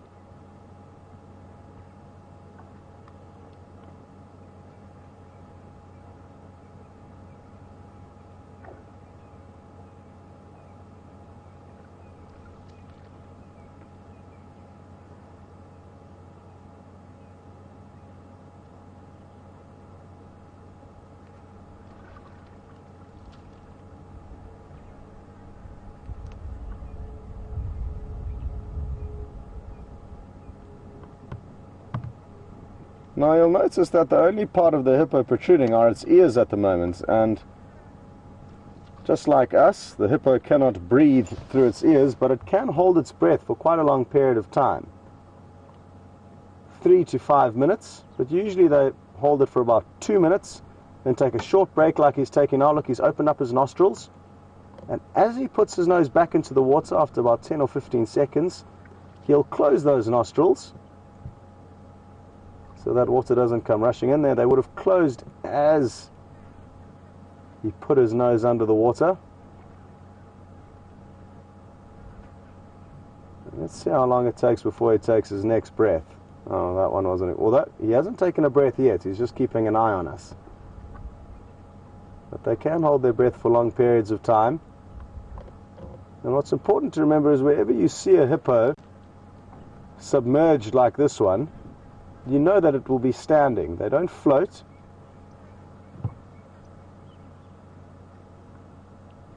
It's not exceptionally deep, this waterhole, even in the center. Maybe just over a meter where he is.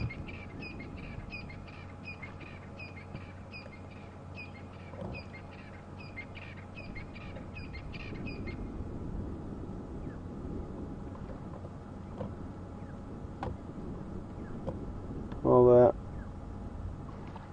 the buffalo are behaving no differently to the hippo. They're also very, very subdued at the moment.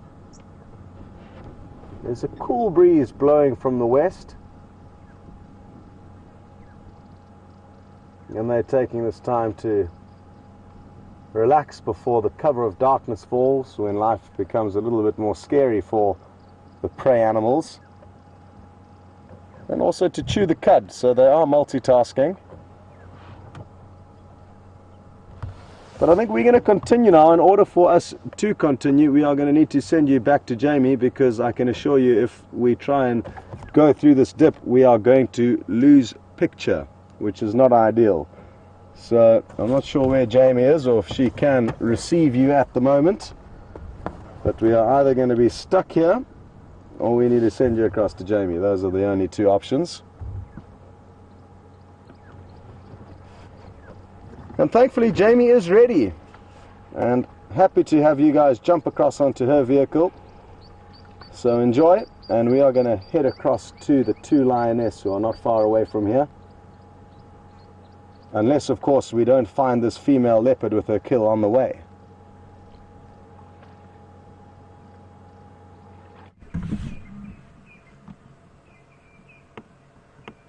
Oh, well, that's interesting. I think we might be live. Hi everybody. It's nice to have you back on board with us once again. Fortunately, my radio caught on to the word live, so I think that's what we are. Well, there you go. Here's a lovely scroll to show you that we've been sitting watching. We are on the far side of Arethusa, right on the western edge. And so far there's been no updates, but the squirrel is sitting very obligingly still. So let's see what he's up to at the moment. I wonder if he's made his home in this little log.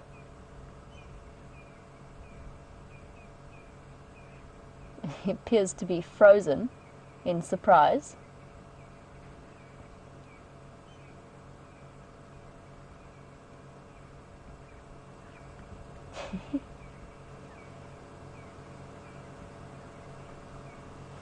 Well, you certainly caught me unawares. But there you go. Let us carry on along the western boundary of Arethusa, I've just been exploring the various areas looking for the Anderson male, if I'm honest. I still haven't seen him, and I've heard that he likes to frequent this area. And in the absence of any updates from anywhere else on Arathusa, that is what we're going to do. So if you would like to stay with me, we shall carry on up to the north. And quite, oh, there he goes, jumped down, and he's gone. Well, our little squirrel friend, who is very obliging, has hopped off. Let us continue on our mission. And I'm going to be heading east very, very soon.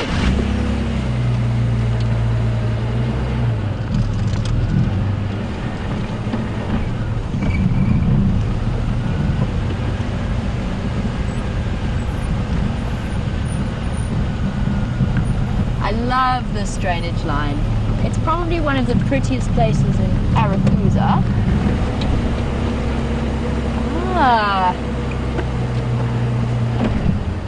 Here we go. Especially for Andy's birthday. Let me try and get it.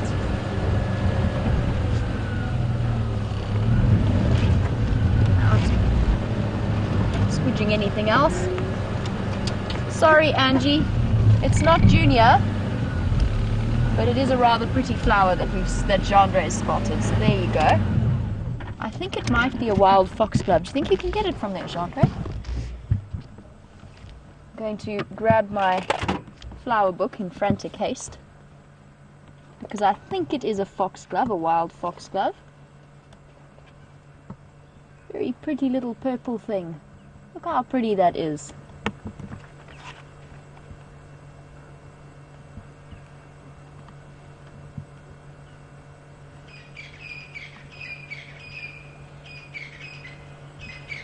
Especially for Angie's birthday. I'm not going to pick it for you, Angie, because it seems quite happy where it is. But we'll leave it growing, and this can be Angie's foxglove.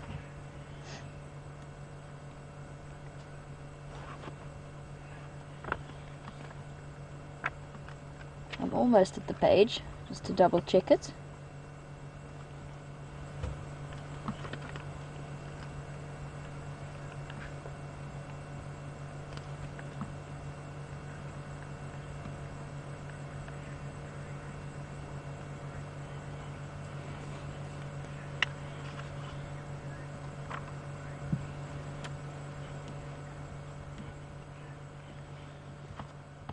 Yes, I think that might be, could well be what we're looking at.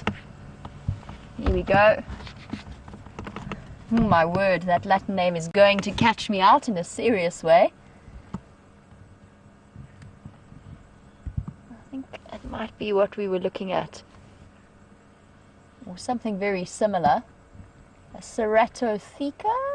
Ooh, Ceratotheca triloba.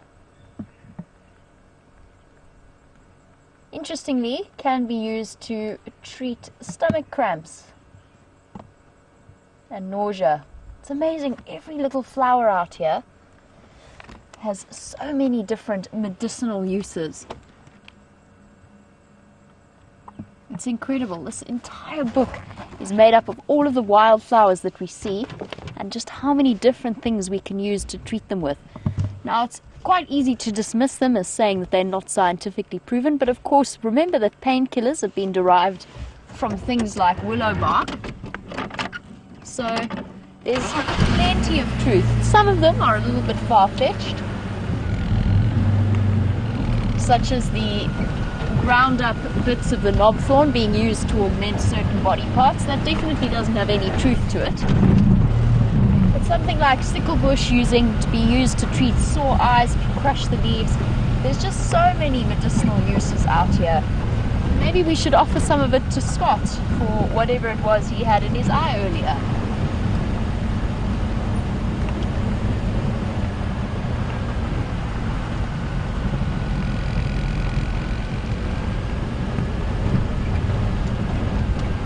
Oh, it's so pretty down here.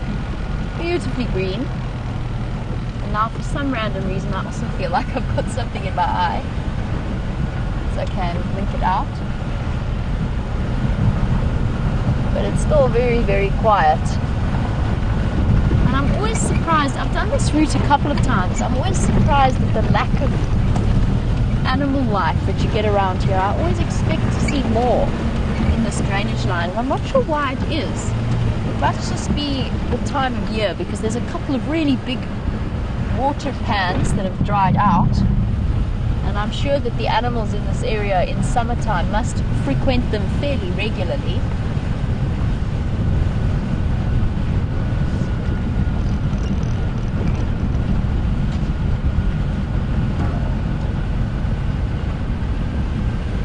We are coming up to probably one of my favorite views on Arethusa.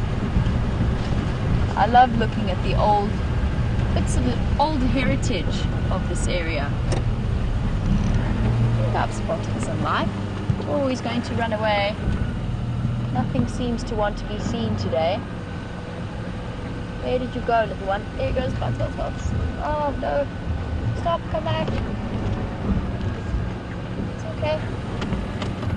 Oh, let me stop rather and let them get more acquainted to the idea of me. I'm looking at a family of dwarf mongoose, but interestingly, because they are not on one of the busier roads, they're much less acquainted to traffic than some of the others that we see. They're darting and dashing around in here. I don't think they're going to let us get a good view of them. Let's carry on and go and have a look at that wonderful windmill up ahead.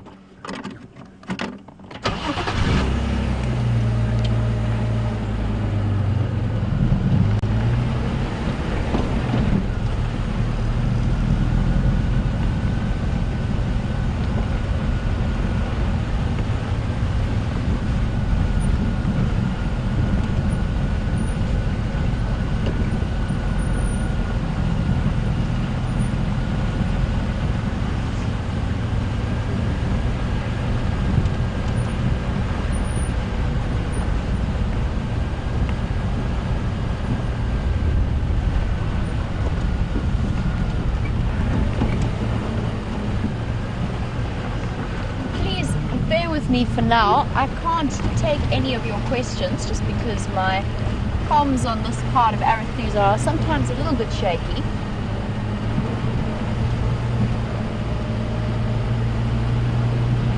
I'm just going to stop at the windmill and have a look at it. Just to have a look at these incredibly industrious birds' nests that have decided that they're going to take up residence there.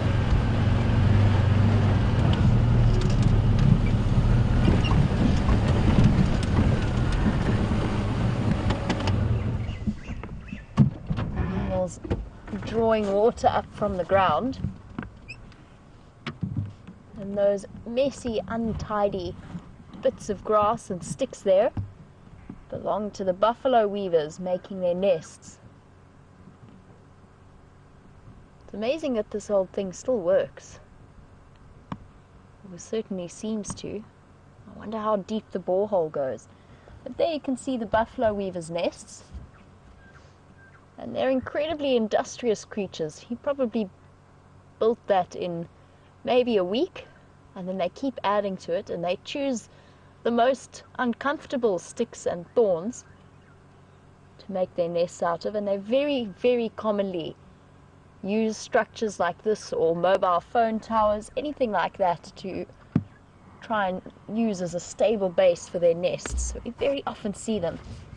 And failing that, then they head across to big trees like knobthorns and put their nests up like that. Very sociable birds, red-billed buffalo weavers. And one of the small five as well.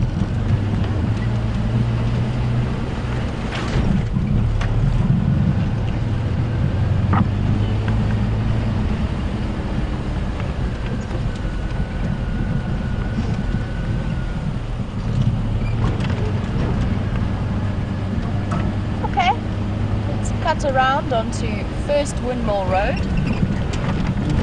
I think the name choice there is fairly obvious. Continue our search for signs of life on Arethusa. So far I think the squirrel and the dwarf mongoose might be the only... Oh, and an impala. We did see an impala. I think all of the animals have gone to ground in this heat. They're all hiding in the shade somewhere.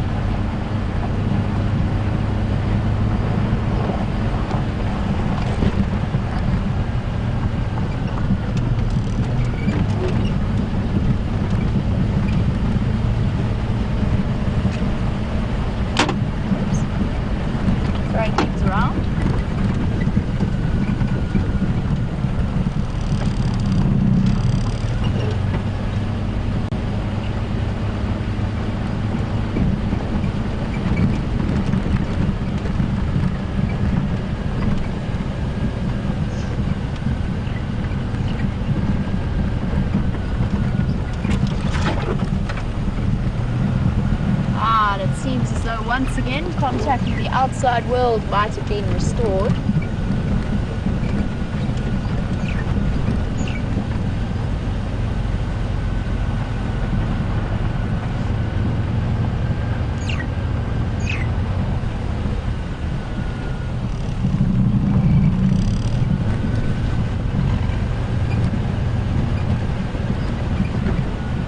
Oh dear, I'm afraid not. Still no calves. Chandra's having quite the chuckle. Okay, well we will continue on our bumble through Arethusa. Please bear with me, it's not that I'm ignoring your questions in any way. What I might resort to doing is just double checking my phone. There's something about Arethusa that just plays games with us sometimes.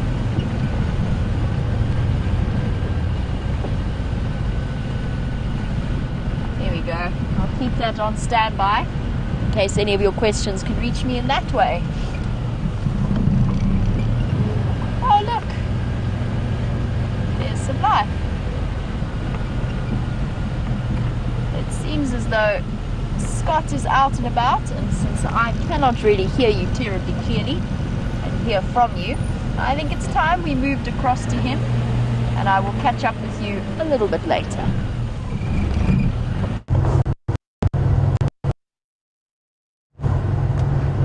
Welcome back, everyone, and we are very close to these two lionesses which were left a few minutes ago by Texan, sleeping in the bush off to our left. But I'm just creeping along as slowly as I can just to make sure we don't overlook this leopard that I'm convinced has got a kill in this area.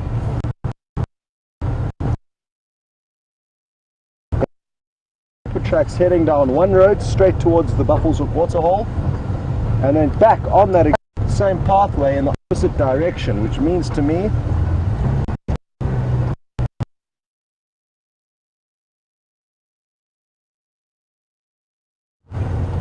but sadly, whilst I was on foot with William, who's all tracker, on her trail we bumped into a breeding herd of elephants, which caused us to have to stop our search. They're dangerous animals to encounter on foot, and it's better to avoid breeding herds at all costs, as the mothers are very defensive of their young. Let's just take a close look in this brown ivory tree. Then, if you don't mind just taking a pan through there, it's a likely spot that a leopard would hoist her kill into, or his kill. We look for any strange shapes, a red carcass dangling off one of the forks of that tree.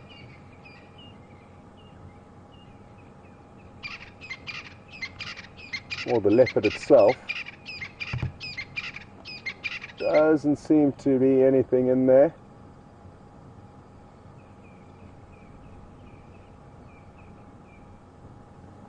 But that's a good place to check. And interestingly enough, it's good we stopped here, because this is, I'm guessing, where the lionesses are, because I can see a lot of off-road vehicle tracks heading in here. So we are going to do the same thing and drive off-road and keep an eye out for these lionesses, which I don't think are too far off the road.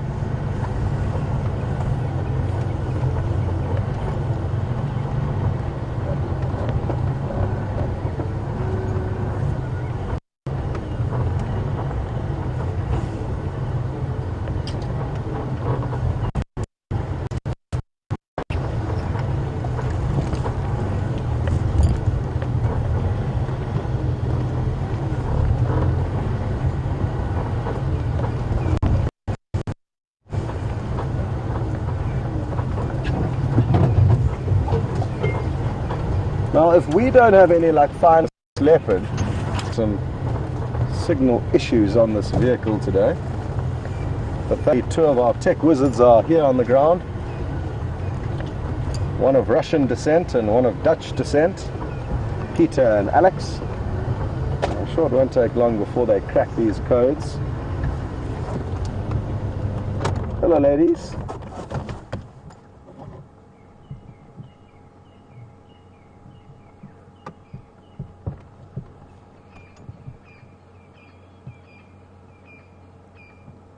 For those of you who may be enjoying your first live safari, you may be wondering why these lionesses paid very little or no heed to our arrival.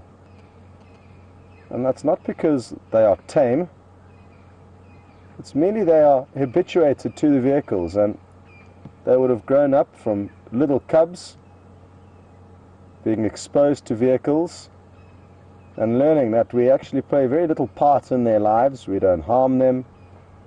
They thankfully don't see us as potential prey. And we're basically neutral beings within their environments. And this is what allows us to enjoy great close-up views. And not only that, but be able to gain great insight into their lives without interfering or bothering them. If we were to jump out of the vehicle now,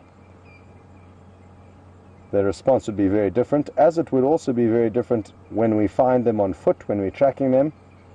And typically what happens is they actually run away. Most wild animals, even though they're bigger and more dangerous than we are, will avoid conflict at all costs.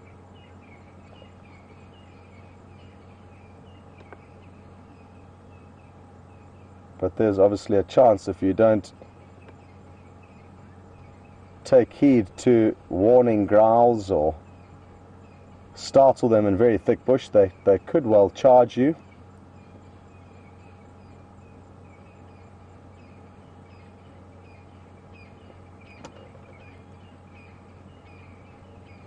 The good news for us is that they don't look exceptionally full-bellied. They don't look starving, kind of in between meals. And I'm hoping that, coupled with the cool breeze that's blowing over us this afternoon, is going to mean that they become active sooner rather than later. But at this time of the year, it's not uncommon for the predators only to become active after dark. So we may have a little bit of a weight on our hands.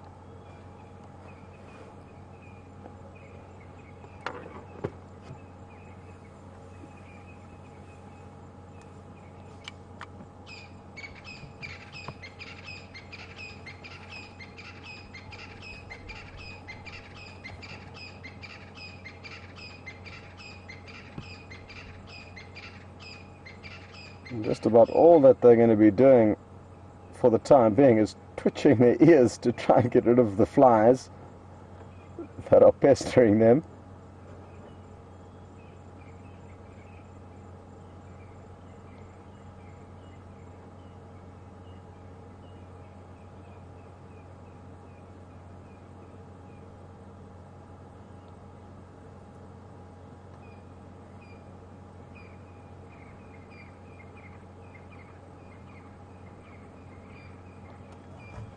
Quite a few francolins are chirping around us.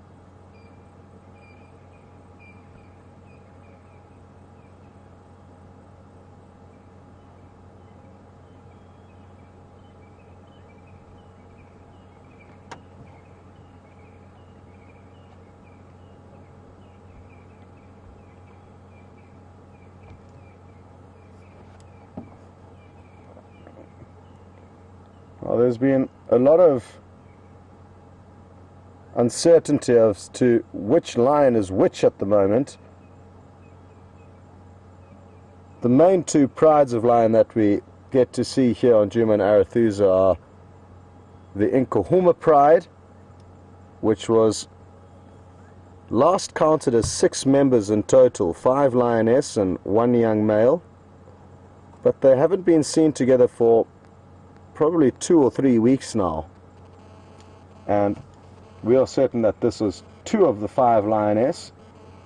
But interestingly enough, Aubrey and William are convinced that these are 2 of the Styx lionesses, and it just goes to show that even guys that are here on a daily basis and have been here for many, many years find it difficult to distinguish between the lionesses. They're not easy or as easy as leopard to differentiate. Leopards have got very unique spot patterns which make them easy to tell apart, and they're also less numerous than the lion, so there's less variables.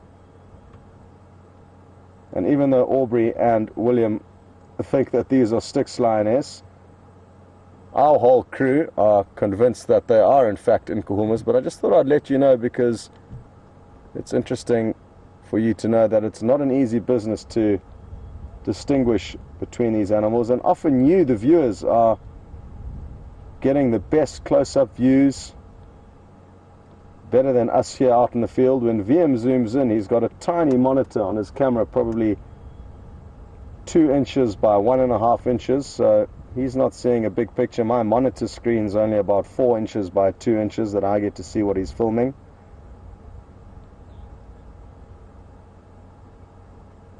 And we are often focusing on many things going on, not just the screen, but lots of things that are going on around us.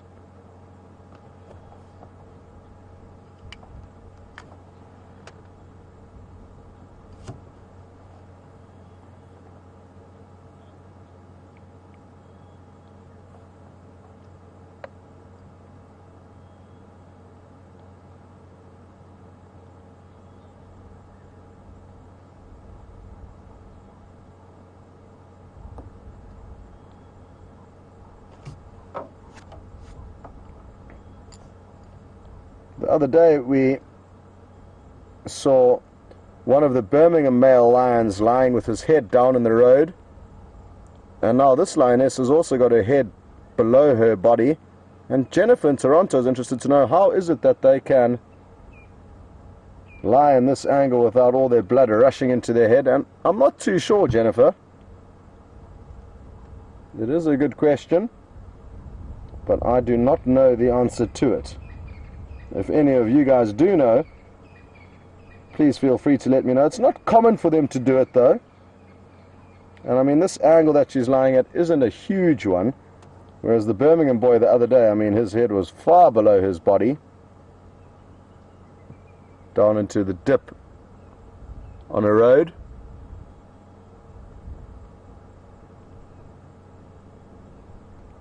But I wouldn't say it's common to see them doing it. Although in the last few days it does seem to be the case.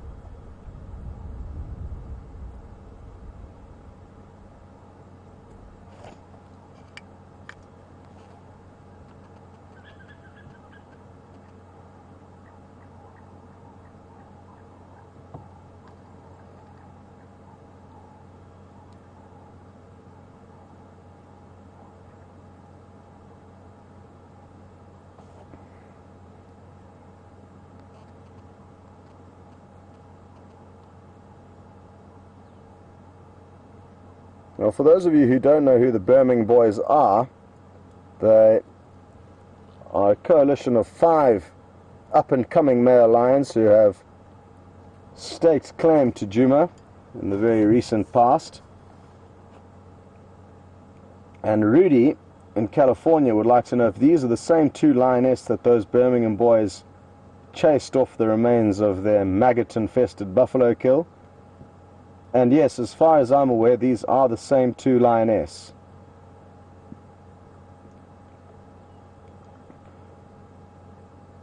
It's been weeks now since Junior, the young male from this pride, has been seen. It'll be really interesting to know what's happened to him, but we may never know the final answer to that, which is a scary thought. I'm sure a lot of the viewers, and myself included, thought that we would certainly see a bit more of him.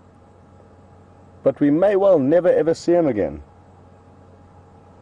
He could be dead for all we know. But it really would be wonderful for this pride to meet up with the remaining members.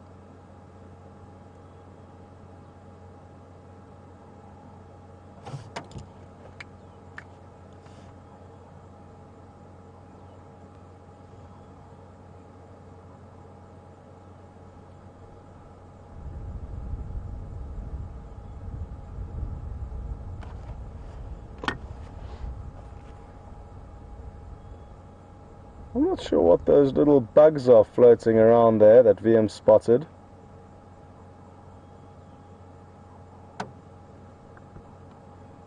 They could be tiny little bees. You do get some miniature bees, and they could have a hive nearby there. The name of them has just slipped my mind though. What is the name of these tiny little bees again? They make the sweetest of nectar if it is them. Or honey rather. Quite a pretty scene with that setting sun. Probably about another 20 minutes or so before the sun dips below the horizon.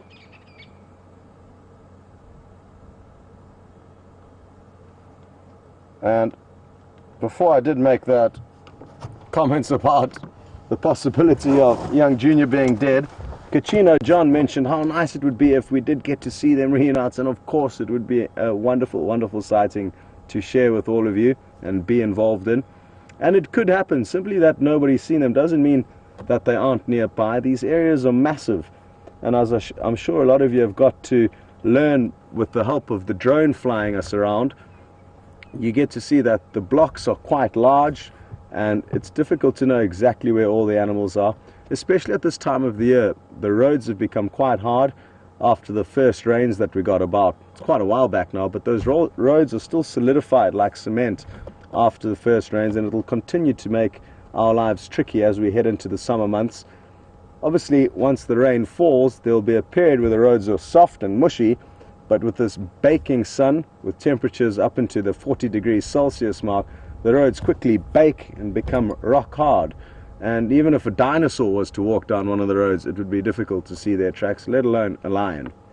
So, not an easy job we have going forward, but one of the theories that I've come up with as to how we manage to still find game during the summer months is that because the vegetation is so thick, the animals are less inclined to walk off the road where they'll be met with a lot of resistance, and therefore they stick to the roads as their main highways and pathways for traveling. So let's hope that's the case again this summer. I'm sure it will be. And last summer we were spoiled with some incredible sightings of lots of different animals. Speaking of which, the wild dog have been away for most of the winter. They've been denning elsewhere, but it's not going to be long before they pay us a surprise visit and hopefully spend some time back on Nkuhuma. They're insane animals to follow, especially when they're on the move. I don't think there's a more exciting animal to follow whilst on safari compared to the wild dog. There's often more than 4 or 5 of them in a pack, and they are exceptionally successful hunters. And if you follow them, you're bound to at least be around them when they have a kill. You very seldom see the takedown because they chase their prey quite long distances. They've got extreme stamina. But that's another animal that we can look forward to seeing in the summer months. Even though they are harder to track down, and even though the bush is thick, they are probably going to return into this area, which is something to look forward to.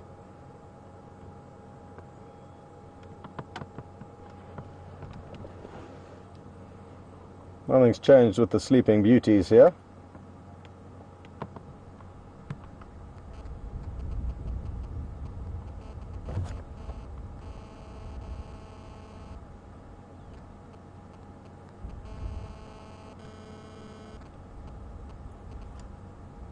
Well, thanks very much to Diane, who sent through an update on Twitter regarding differentiating the Nkuhuma lioness from the Styx lioness. And she says the Styx lioness lack the wobbly bumps on their elbows, which the Nkuhuma lioness do have. And even though that is a sign of feline TB, it's not to say that the Styx lioness don't have it. They maybe are just not showing those signs yet, but all of the lions within the Kruger National Park, as well as all the buffalo, have got TB. It's not hugely detrimental to their health, but in times of extreme hardship, that TB will start coming through and showing more prominently.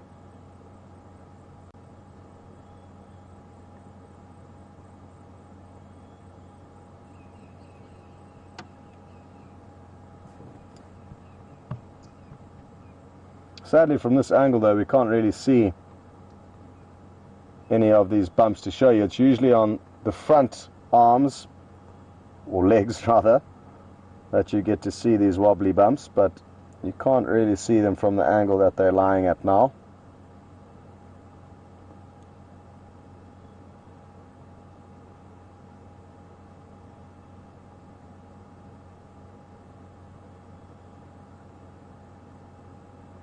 I'm wondering if we shouldn't go for a quick drive around the block and see if we can't find any sign of this leopard and then return to these lines. If we do a loop around the block that they're in, which I'm guessing the leopard is in as well, it'll only take us about 10 minutes, so I don't think we're going to miss any action. What's the wildebeest spotted over there?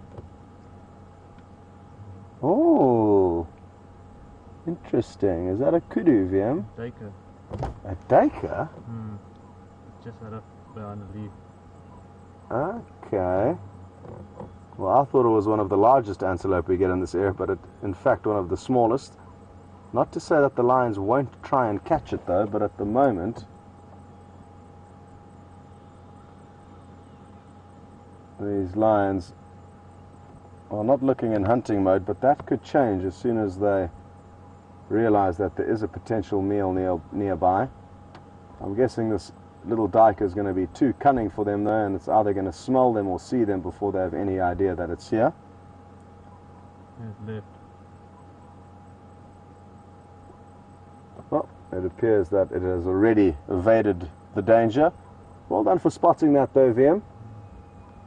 VM has got eagle eyes and often helps us to find interesting things.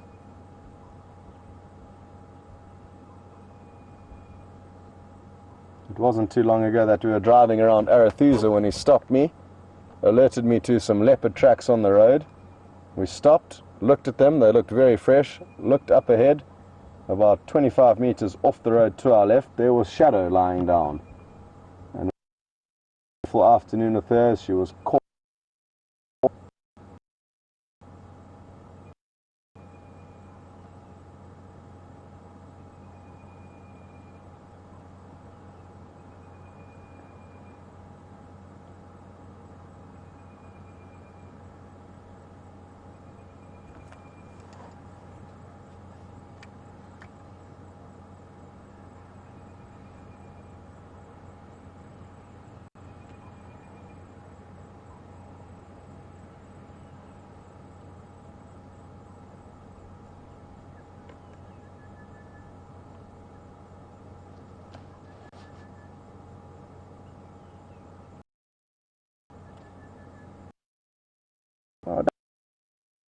And how it works is that when you're in a sighting with static cats or static animals of any sort, we only move one vehicle at a time, and that's just to emphasize our respect for the animals and to make sure that we don't ever scare them or get in their way. By only moving one vehicle at a time, it means there's less ambient noise, and if anything was to approach them, be it danger or potential prey, at least they would be able to hear it.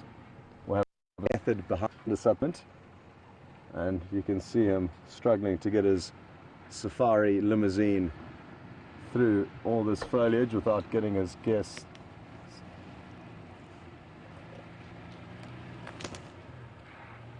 Jess, I think you're on the wrong channel. Hello Ephraim, hello everyone.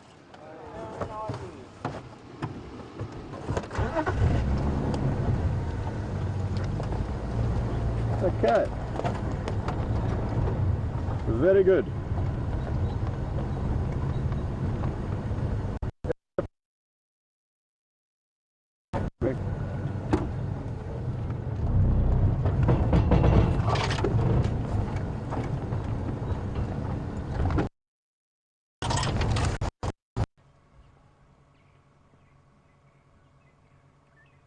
Welcome back everybody, and we just wanted to show you this beautiful image of the full moon rising. Now apparently there's going to be a lunar eclipse tonight. It's also a super moon. It's going to be at 4:30 our time here in South Africa, so I think I'm going to be up and about watching that. I can't think of a better setting than to watch a lunar eclipse. And Jandre and myself, in the search for life on Arethusa, have come right to the southern boundary and discovered quite an extraordinary view. Look at how beautiful that is.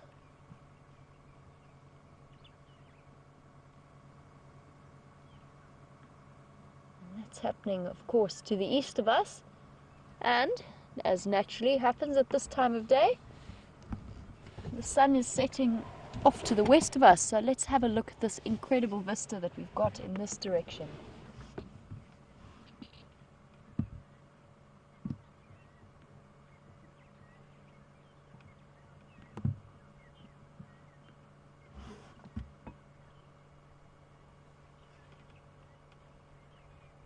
I'm not going to do too much talking, I'm just going to let you watch.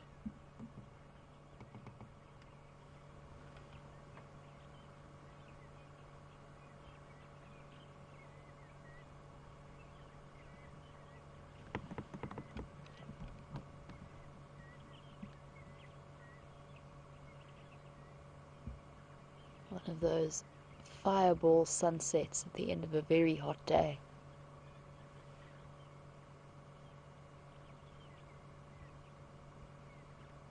Definitely notice that the haze and dust is back already after the rain.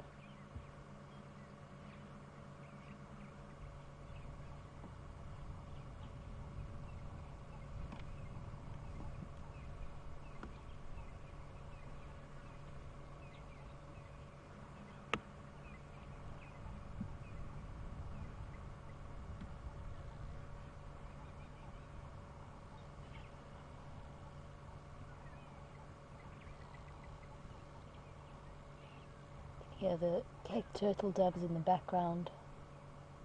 Quite a few Burchell starlings chirping as well.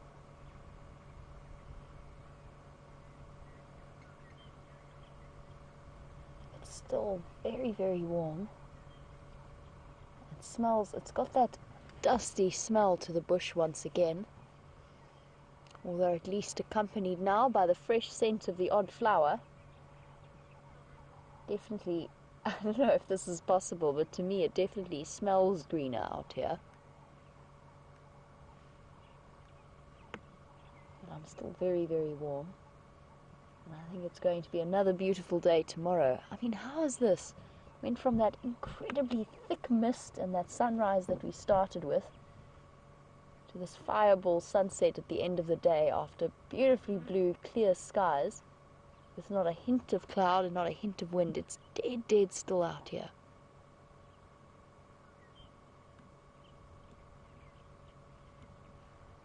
I mentioned a cooling breeze earlier. That's completely disappeared. It's so still. And the silence is almost heavy. I don't know how to describe it. We can hear the birds chattering. But below that there's an incredible level of silence and a depth to it that you won't find anywhere else.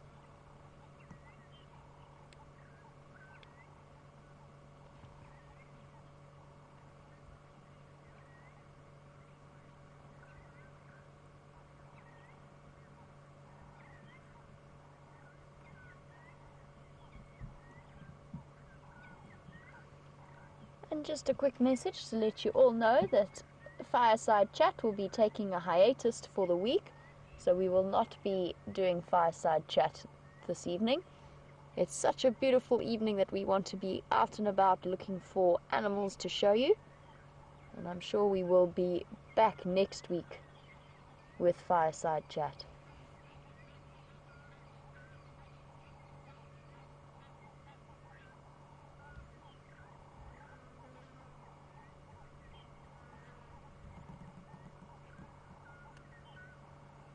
Oh, that's looking really beautiful.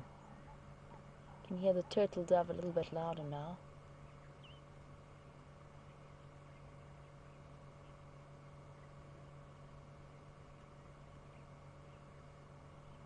Watching as the sun dips. I heard somewhere that due to the curvature of the earth and the reflection and refraction of light, I can't remember how it works and I don't remember understanding it at the time, but supposedly the sunset we watch is an optical illusion and the sun is already set by the time we're watching it go down. I honestly don't know how it works, so please don't shout at me because I can't remember the explanation, but it's still a mind-boggling thought that the sun we're watching is already gone.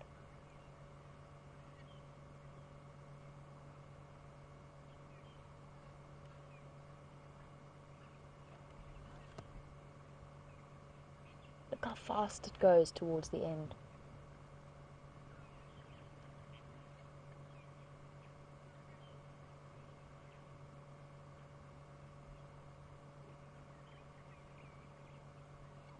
Oh, of course, that is how it works.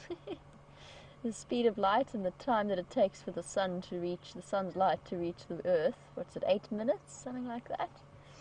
That would explain it. And look how fast the sun's dipping down now. So of course the sun's already gone.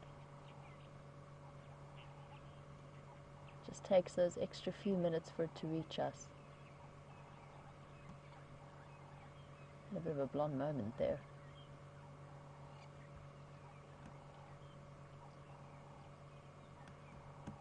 Here it goes.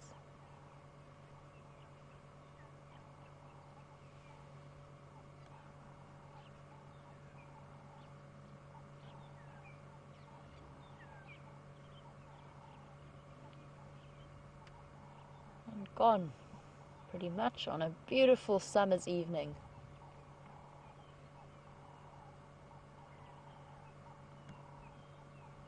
Sure, what a view.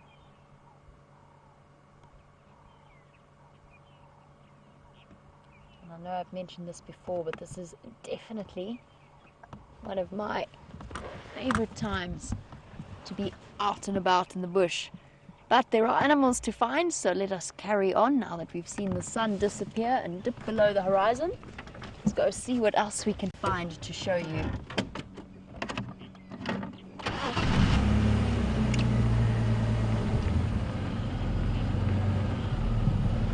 Right on the strip.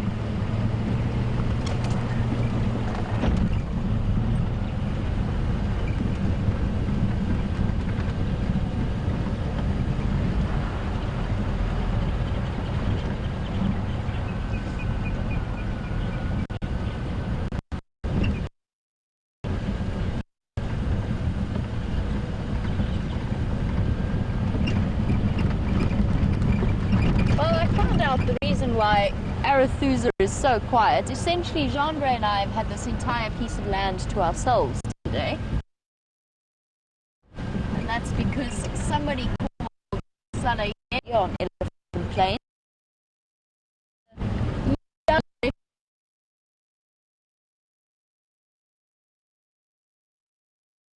Area.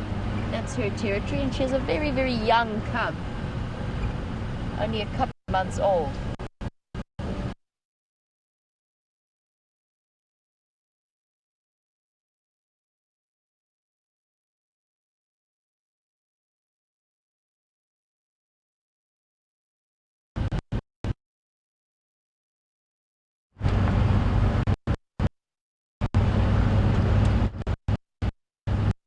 As a snake skin that had been shed onto a little bush that we passed earlier, but it's kind of been glued together as it's been wet by the rain. And while I got off to look for that snake skin, I heard a squirrel alarm calling, and I just want to try and get closer to it in the hope that it has seen this leopard that we're looking for. So everyone cross fingers in the hope that there's going to be a leopard nearby. So let me stop again to see if I can hear any more alarm calls. Please keep calling, squirrel.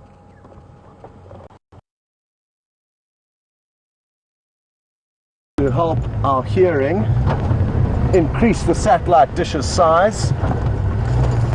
Come on, please, can we get lucky? There's a few. Oh, please don't fling up. Okay.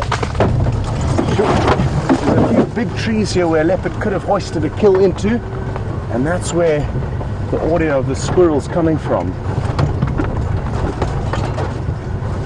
So we're going to try and find an easy way in here. It could be that the squirrel's seen a snake or a bird of prey. But it's been so long since we've seen a leopard that I'm just going to go for gold here. I'm going to drive a little bit more before stopping again to listen to where the squirrel might be.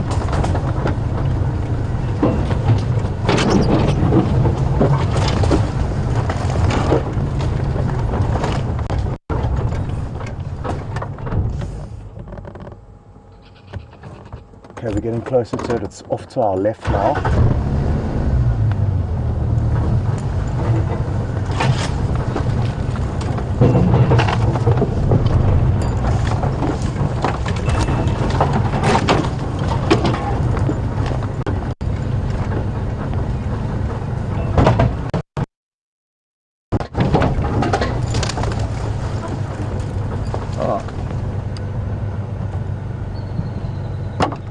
It was a bird of prey.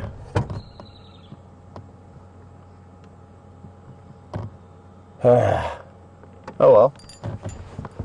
At least we tried. It looked like a Wahlberg's eagle, but could have been something else. It was just on a marula tree in front of us. So, not a leopard,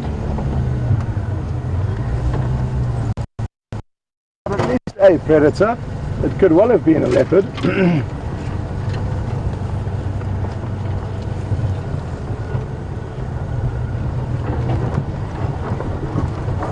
And we might as well just continue driving off-road until we get back to a road, although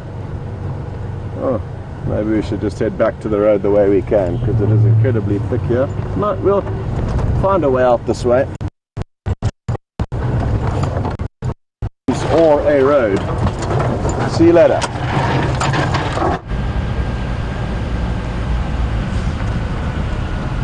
Welcome back, and I do apologize for losing you somewhere there down south of the airstrip. We were right on the southern boundary of Arethusa, and I guess that just tipped the signal a little bit too far. We went down a slight dip.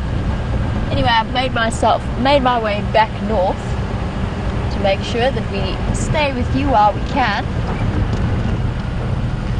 And this is also one of my favorite areas. It's got this incredible green color to it. There's so many new bush willow leaves, and then of course the guaris that are great. Oh, I think Scott has found a snake. Let's head across to him, and I will catch up with you a little bit later. False alarm, everyone. We thought we had seen a snake in the tree, but it was just a bird that was poking its head out of a little hole. So, sorry about that.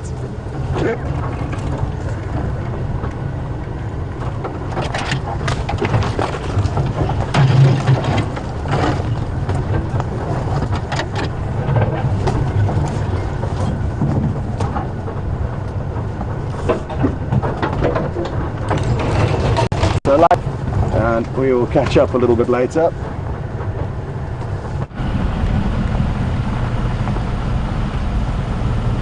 Well, welcome back, and it seems as though the animals of Nkuhuma and Arethusa have been out to fool us once again, from the hornbill that wouldn't to the impala that wouldn't earlier, and now the snake that wasn't or didn't exist. It has been quite highly entertaining. Grabbing some new shoots. The silver cluster leaves are starting to look very velvety and beautiful as they start to get their new leaves. Don't worry, I'm actually going to stop next to the actual tree so we can have a look at them. The reason I've stopped is to give them a taste test. So here we go. Here's a nice example of a silver cluster leaf tree that's getting its nice new velvety leaves. It's the one just off to my right here. And I know I got asked a question about the differences in vegetation and topography between Arethusa and Nkuhuma, and these are one of the biggest indicators as to one of the main differences, and that's the fact that Arethusa is quite a large seapline, and these plants are the perfect indication, and they're actually where we're sitting, we're almost completely surrounded by them. Now, the reason that I randomly plucked some leaves from there is I want to do a little bit of a taste test. Now, the silver cluster leaves are famous for drying out the saliva in your mouth if you eat their leaves. So essentially they're very, very astringent.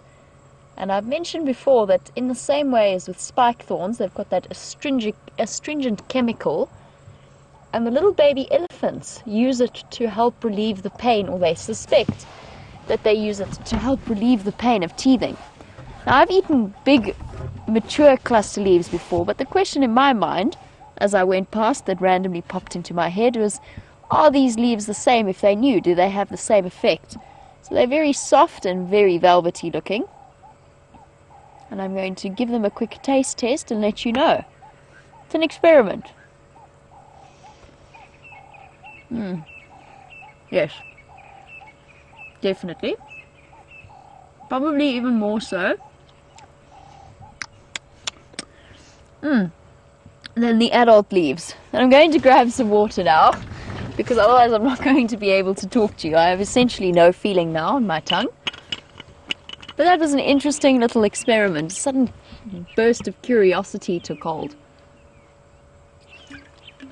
Okay. Ooh, that's better.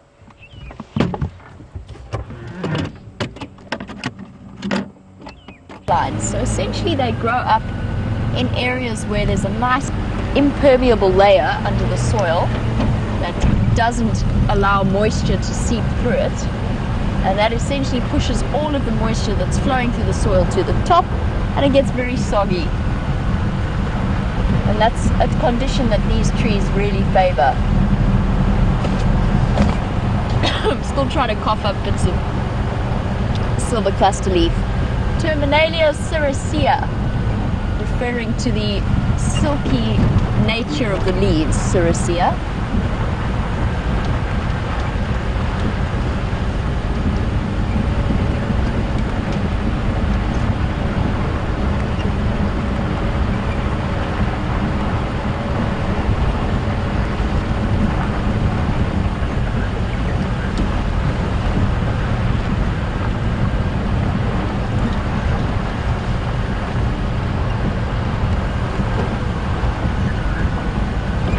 Last time I drove this road, all of the little side muddy pans had water in them. It's now gone completely dry again. And it's really very important that we get some big rains fairly soon. We should be able to last another month or so before all of the dams start to dry out, except for those that are pumped. So Arathusa and Djuma will keep their water, although definitely not the water that's right in front of the Djuma Dam camera. That is all but gone. And I actually got quite a shock when I drove past Treehouse Dam earlier today. It's also become sort of cracked and dried up mud for the most part.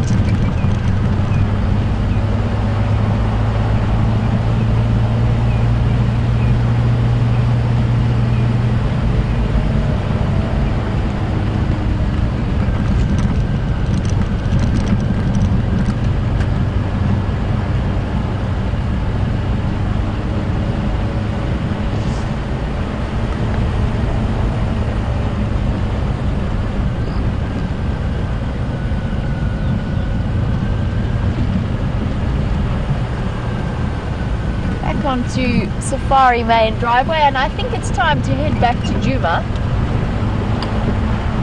and start to scour the western edge from that side and see if we can find any signs of leopards coming across that way. And I'm about to hit the Triple M boundary, and when we get there we can have a long look down it and talk about where the Birmingham boys are, because they're on that road. They're just a little bit too far for us to be able to go.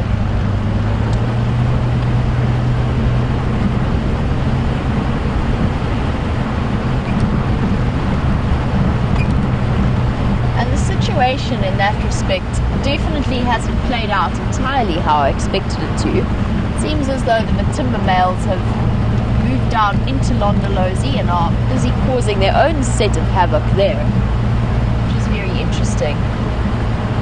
I expected at their stage of life for them to either fight with the Birmingham boys or become completely nomadic.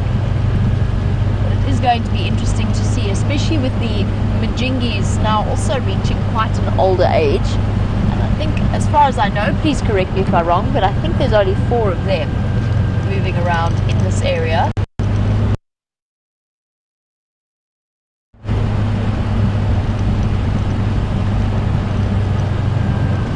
It'll be interesting to see. As far as I knew, that was the area that the Matimbas had moved into, was sort of Majingulani territory, but I don't know if they just had a very large area. Welcome back, everybody. We got lucky. And this female leopard is obviously eating a very salty kill, possibly a duiker. VM seems to think duiker are quite salty, because she's come for another drink at the waterhole. Who knows, maybe it's not the same leopard that we've been tracking. It looks actually like quite a young leopard now. We've just got you. I don't know who this is.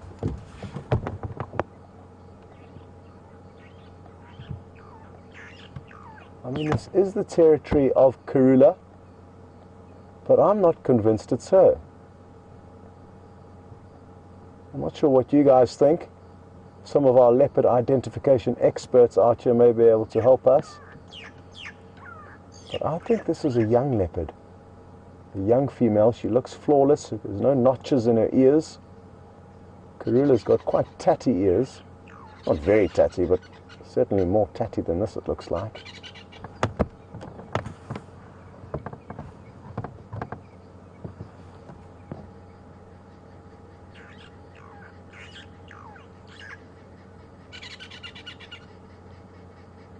And now hopefully what is going to happen is she's going to take us back to the kill that she's feeding on.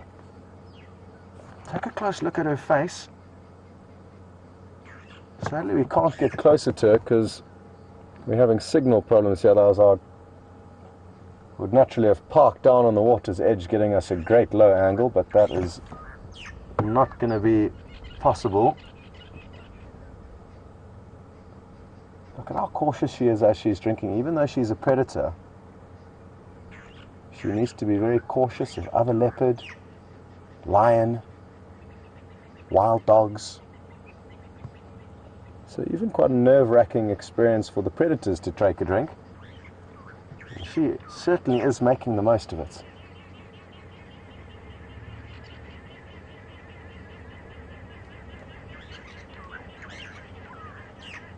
And the guides will be absolutely relieved that we've managed to find her, because they've got huge pressure to show their guests all the iconic animals of the Sabi Sands, the leopard being one that the Sabi Sands is most. It's been days since we've last seen one, and thankfully they're going to light her up with their spotlight for us. Oh, this is a young female. It's not Karula, I don't think. And I wonder where she's going to head to from here.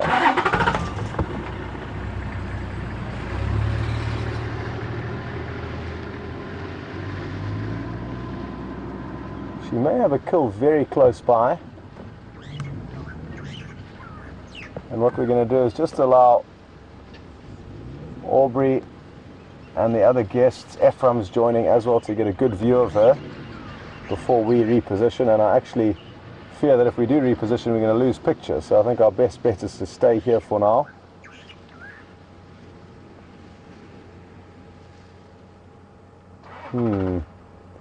She is heading down into an incredibly tricky area to follow. So that may be the last glimpse we have of her, but let's see what happens.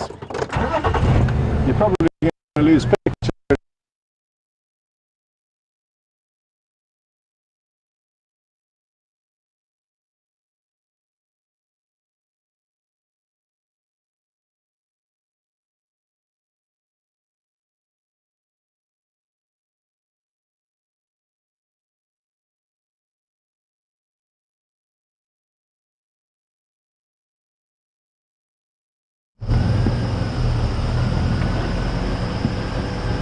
Welcome back.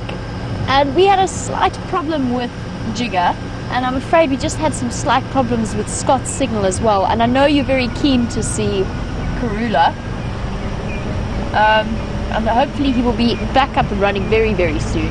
Might just be a temporary blip as she goes through that drainage line, and once she gets out from the other side of that dam wall, then hopefully we'll be able to see her again. It's just been one of those days on our side. Jigger's going to slowly limp home in low range, very gently. That appears to be, she all of a sudden just popped out of gear completely into neutral. But we've got it now. Genre managed to get it into low range. It might be okay. We're going to continue on our mission very, very slowly. And unfortunately, as well, what I call the road. Switch my lights on.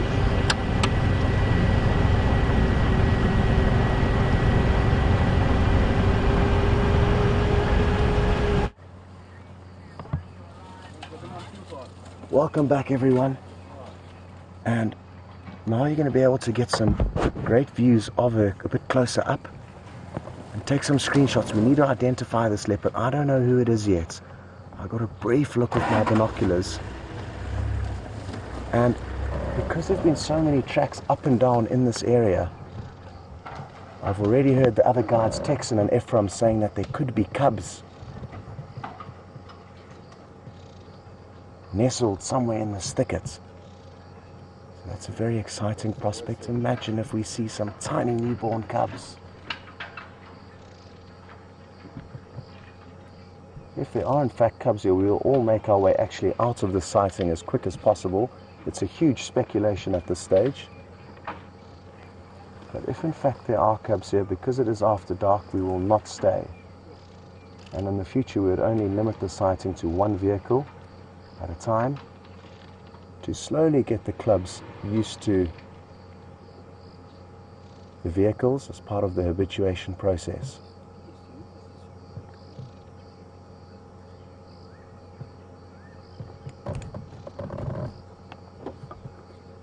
It's incredibly thick here.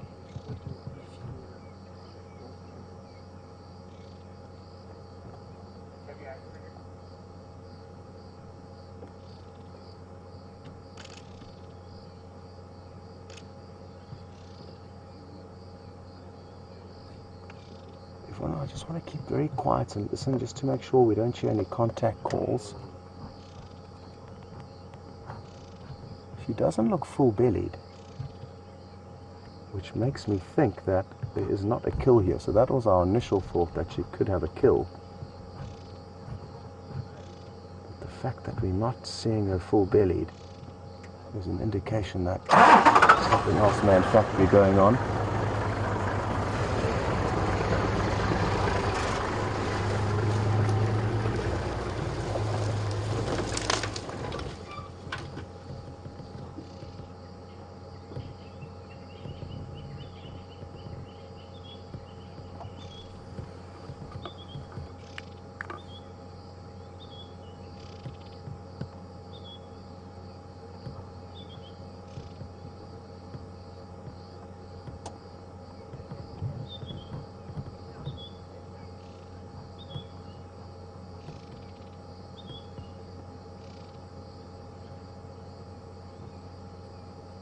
She's certainly looking for something.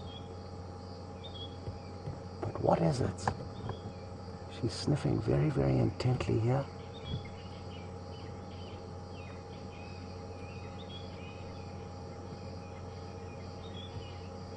Now, a lot of you are saying it could possibly be Tundi or Shiluva. Tundi I've never seen before, but Shiluva I've seen once on a rainy day last summer.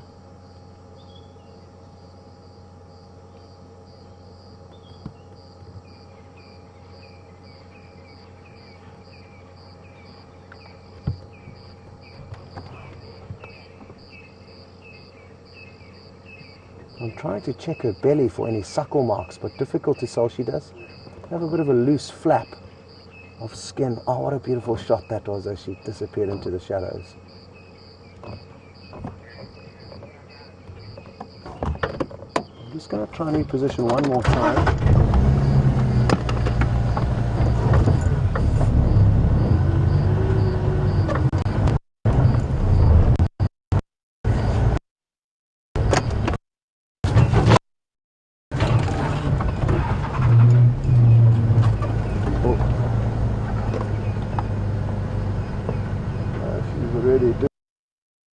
Down simply, I think, too thick to follow, and because it is after dark and leopard does have cubs. I don't know why all the guides and myself have got this feeling, but we've just got this feeling. It wouldn't make sense for us to follow her after dark and attract any unnecessary attention to her den site where she's keeping them. It could just be a fallen down log or a hole in a termite mound or a very thick donga or ravine where she's decided to nestle the cubs. There's not necessarily a safe structure where the cubs are completely inaccessible from other predators like hyenas, like lions. So exciting stuff, but I do think it's our best option to head out of here and come back here in the morning to see if we can get any more updates or clues as to whether in fact she does have cubs. If she does have cubs here, we'll notice a lot of her footprints in this general area coming backwards and forwards to the dam, kind of like why I assumed she had a kill earlier, because there was tracks going backwards and forwards on the same trail. And what may have happened is that she actually was just hunting in one area and then not going too far and returning on the same pathway to nurse her cubs. Whew, exciting stuff.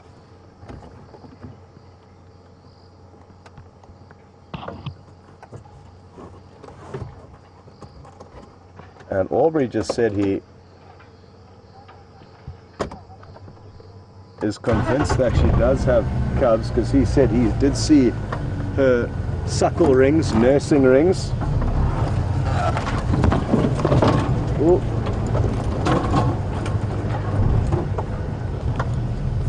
All good there, Vian? We're going to send you back to me while we get out of this mess.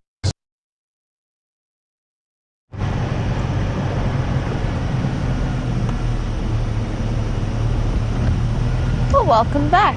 And how wonderful is it that you got to see Karula, even if she is being her usual mysterious and elusive self. That is wonderful news.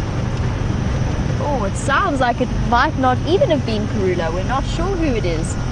Still a very special sighting, and wonderful that we managed to get those glimpses of a beautiful leopard. Now Digger and I and Jandre are still slowly limping our way home. Digger's doing very well. Casually in low range third, just gently making our way along and doing something of a very sedate night drive.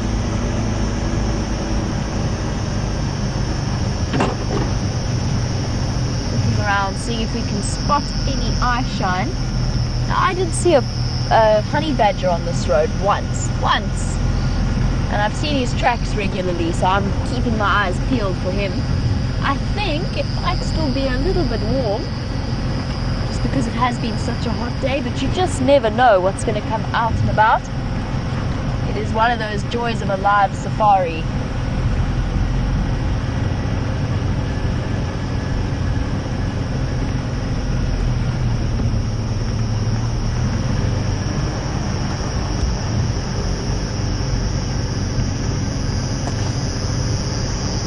Now, despite my best efforts, I still haven't seen an aardvark. It is one of those weird things that I appear to have somehow developed really bad luck over. I know that they are fairly rare in this area, but I've certainly been proved very efficient at finding their old holes with my vehicle wheels. So I wouldn't be at all surprised if there's plenty living in this block over here. Oh. Let's see if we can get that.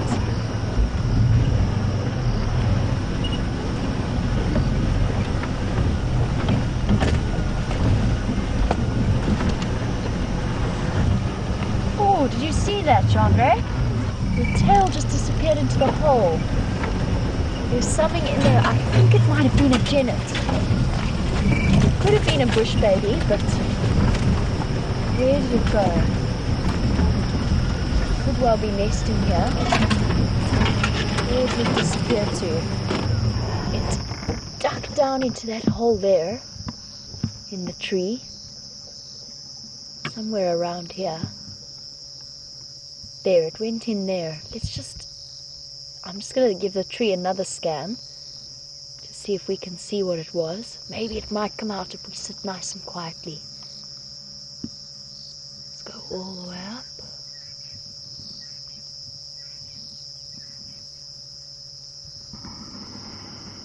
I'm keeping an eye on the hole.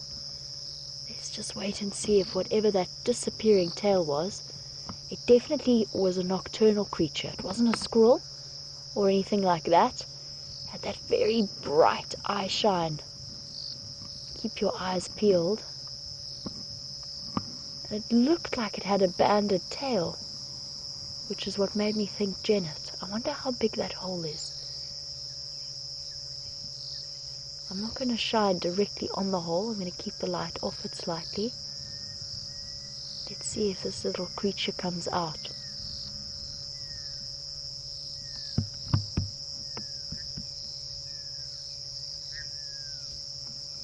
Let me duck it down like that maybe.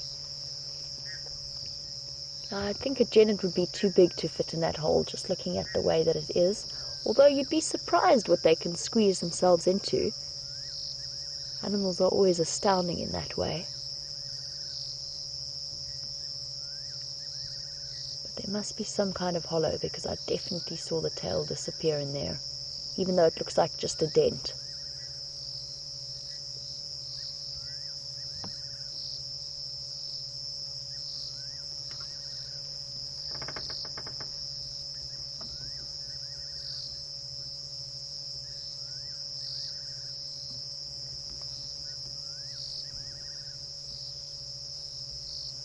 Oh dear, I don't know what it was, but it doesn't seem to want to brave the outside world.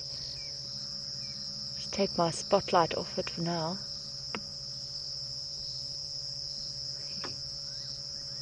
Nope. I don't know what it was.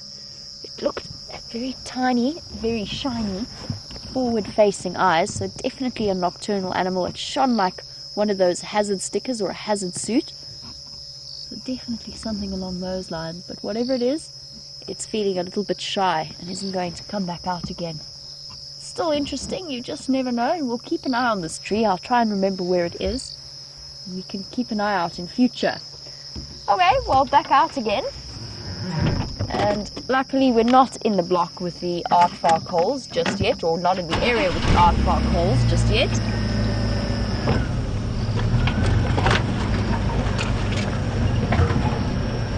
And as I head out, Tetra has commented that Tingana might have been responsible for my lack of aardvark sightings. Now, for those of you who don't know, Tingana is a big male leopard who apparently has quite the appetite for aardvarks, and it's not unusual for leopards to specialize in a certain type of prey. They do it,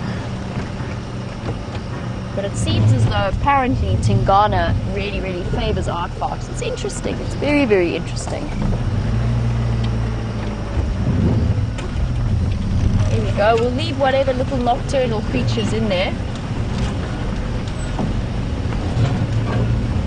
Didn't seem like it was going to be brave enough to come out.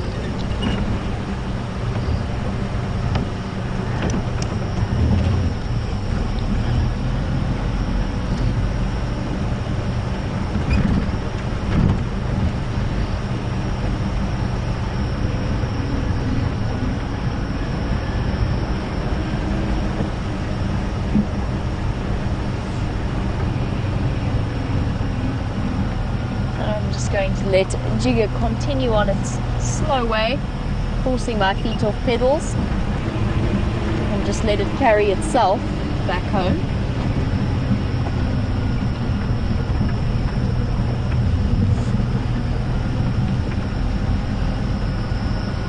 I wonder what that little creature was. I guess it must have been a bush baby, but it didn't. It had such a clearly banded tail, which is what made me think genet.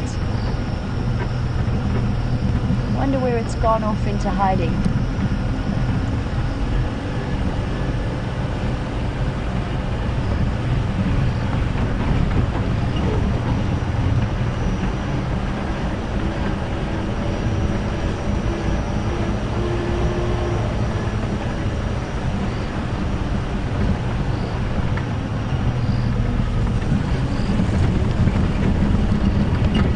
getting to one of my favorite viewpoints of this area, and I'm going to stop up ahead so that we can have a look at the moon coming through. It really is the most incredibly beautiful evening. Even when things go wrong and cars have moments and animals don't quite do what you want them to, or expect them to at least, there's always these beautiful moments on evenings like this that are so special.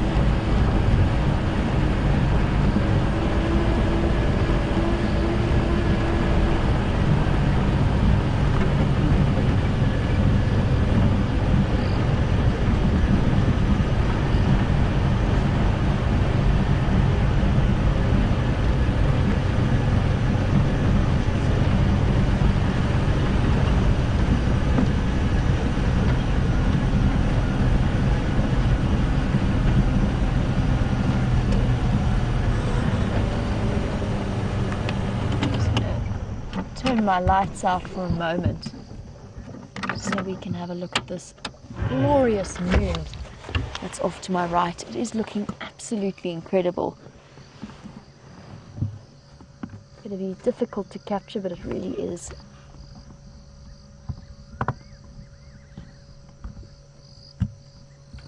And I'm so looking forward to being up really early. Look at that. There we go. Well done, Jandre.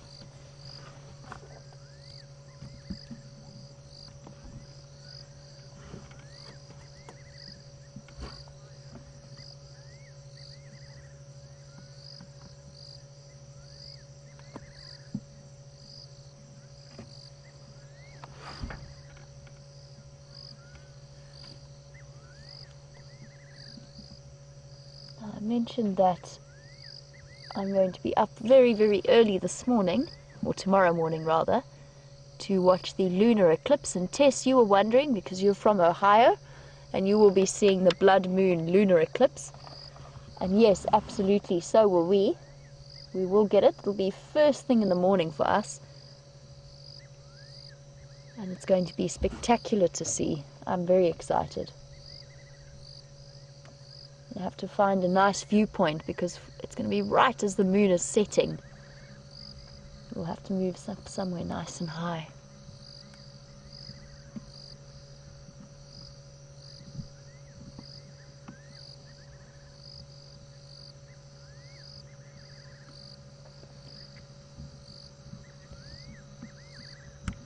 On a beautiful still night like this, I think it's time for us to carry on. See what other little animals we can find out and about.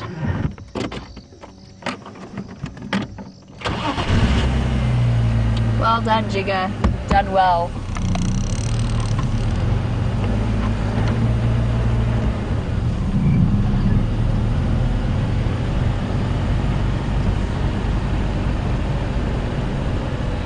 And it'll be, I'm actually really excited about getting up that early. It's been quite a long time since I've done that, and I haven't done it while I've worked at WildEarth. I've been on a couple of night drives, but it will be very nice to go out on an early morning excursion.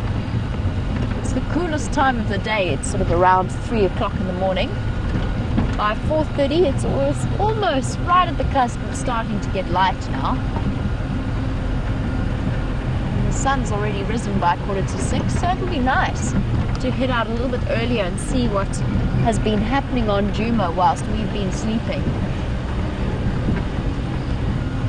Although I think that a very hot, very strong cup of coffee is going to be required if I do that.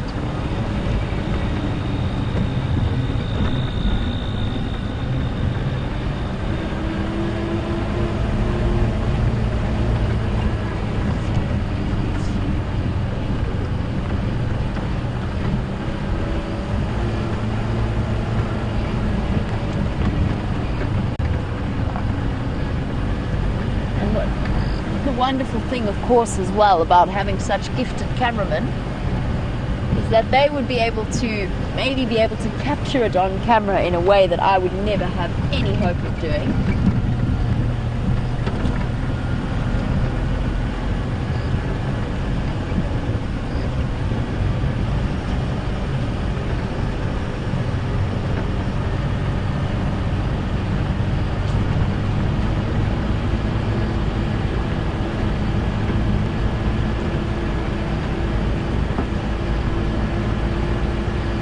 Well, guys, what an exciting day it has been. I'll switch my side lights back on so I can talk to you properly without missing anything. It has been a very interesting afternoon. Now, we didn't have much luck on Arethusa, but amazing that Scott managed to find that leopard. And of course, the big question is, who is it? Well, guys, let us know what you think. You can always send that through to us. Send us your screenshots. Send us whatever you can. And let's see if we can figure out who this mystery lady is. And I think that would be really, really interesting to know. And if it's not Karula, then who is it? And who is she? What is she doing? Remember that you can send those answers through on #SafariLive on Twitter, or you can email through to questions@wildearth.tv, and we'd love to hear from you. I did track a male up towards that corner of Buffelshoek Dam, and Brent thought he heard one calling there, so something's happening up in that side in the leopard dynamics of the area. And of course, tomorrow for the sunrise safari, we'll definitely be following up and trying to work out where they went, as well as those 2 Nkuhuma lionesses who've been wandering out and about. Now, Arethusa, on the other hand, didn't have very much that I saw in the way of fresh tracks, but you never know, tomorrow's another day and the animals cover these enormous distances at night. Well, a big thank you to Jandre, and of course I have to say goodbye as well on behalf of Scott, who's unfortunately his signal hasn't come back up. But a big thank you to you all, as well as a big thank you to Jess and Nikki in FC. And on behalf of everyone, we'd just like to apologize for Scott's abrupt departure from the scene in the odd moments. We'll definitely be working on that. Well, have a wonderful day and enjoy the blood moon eclipse wherever you are in the world. And we will catch up with you on the sunrise safari. Bye-bye, guys.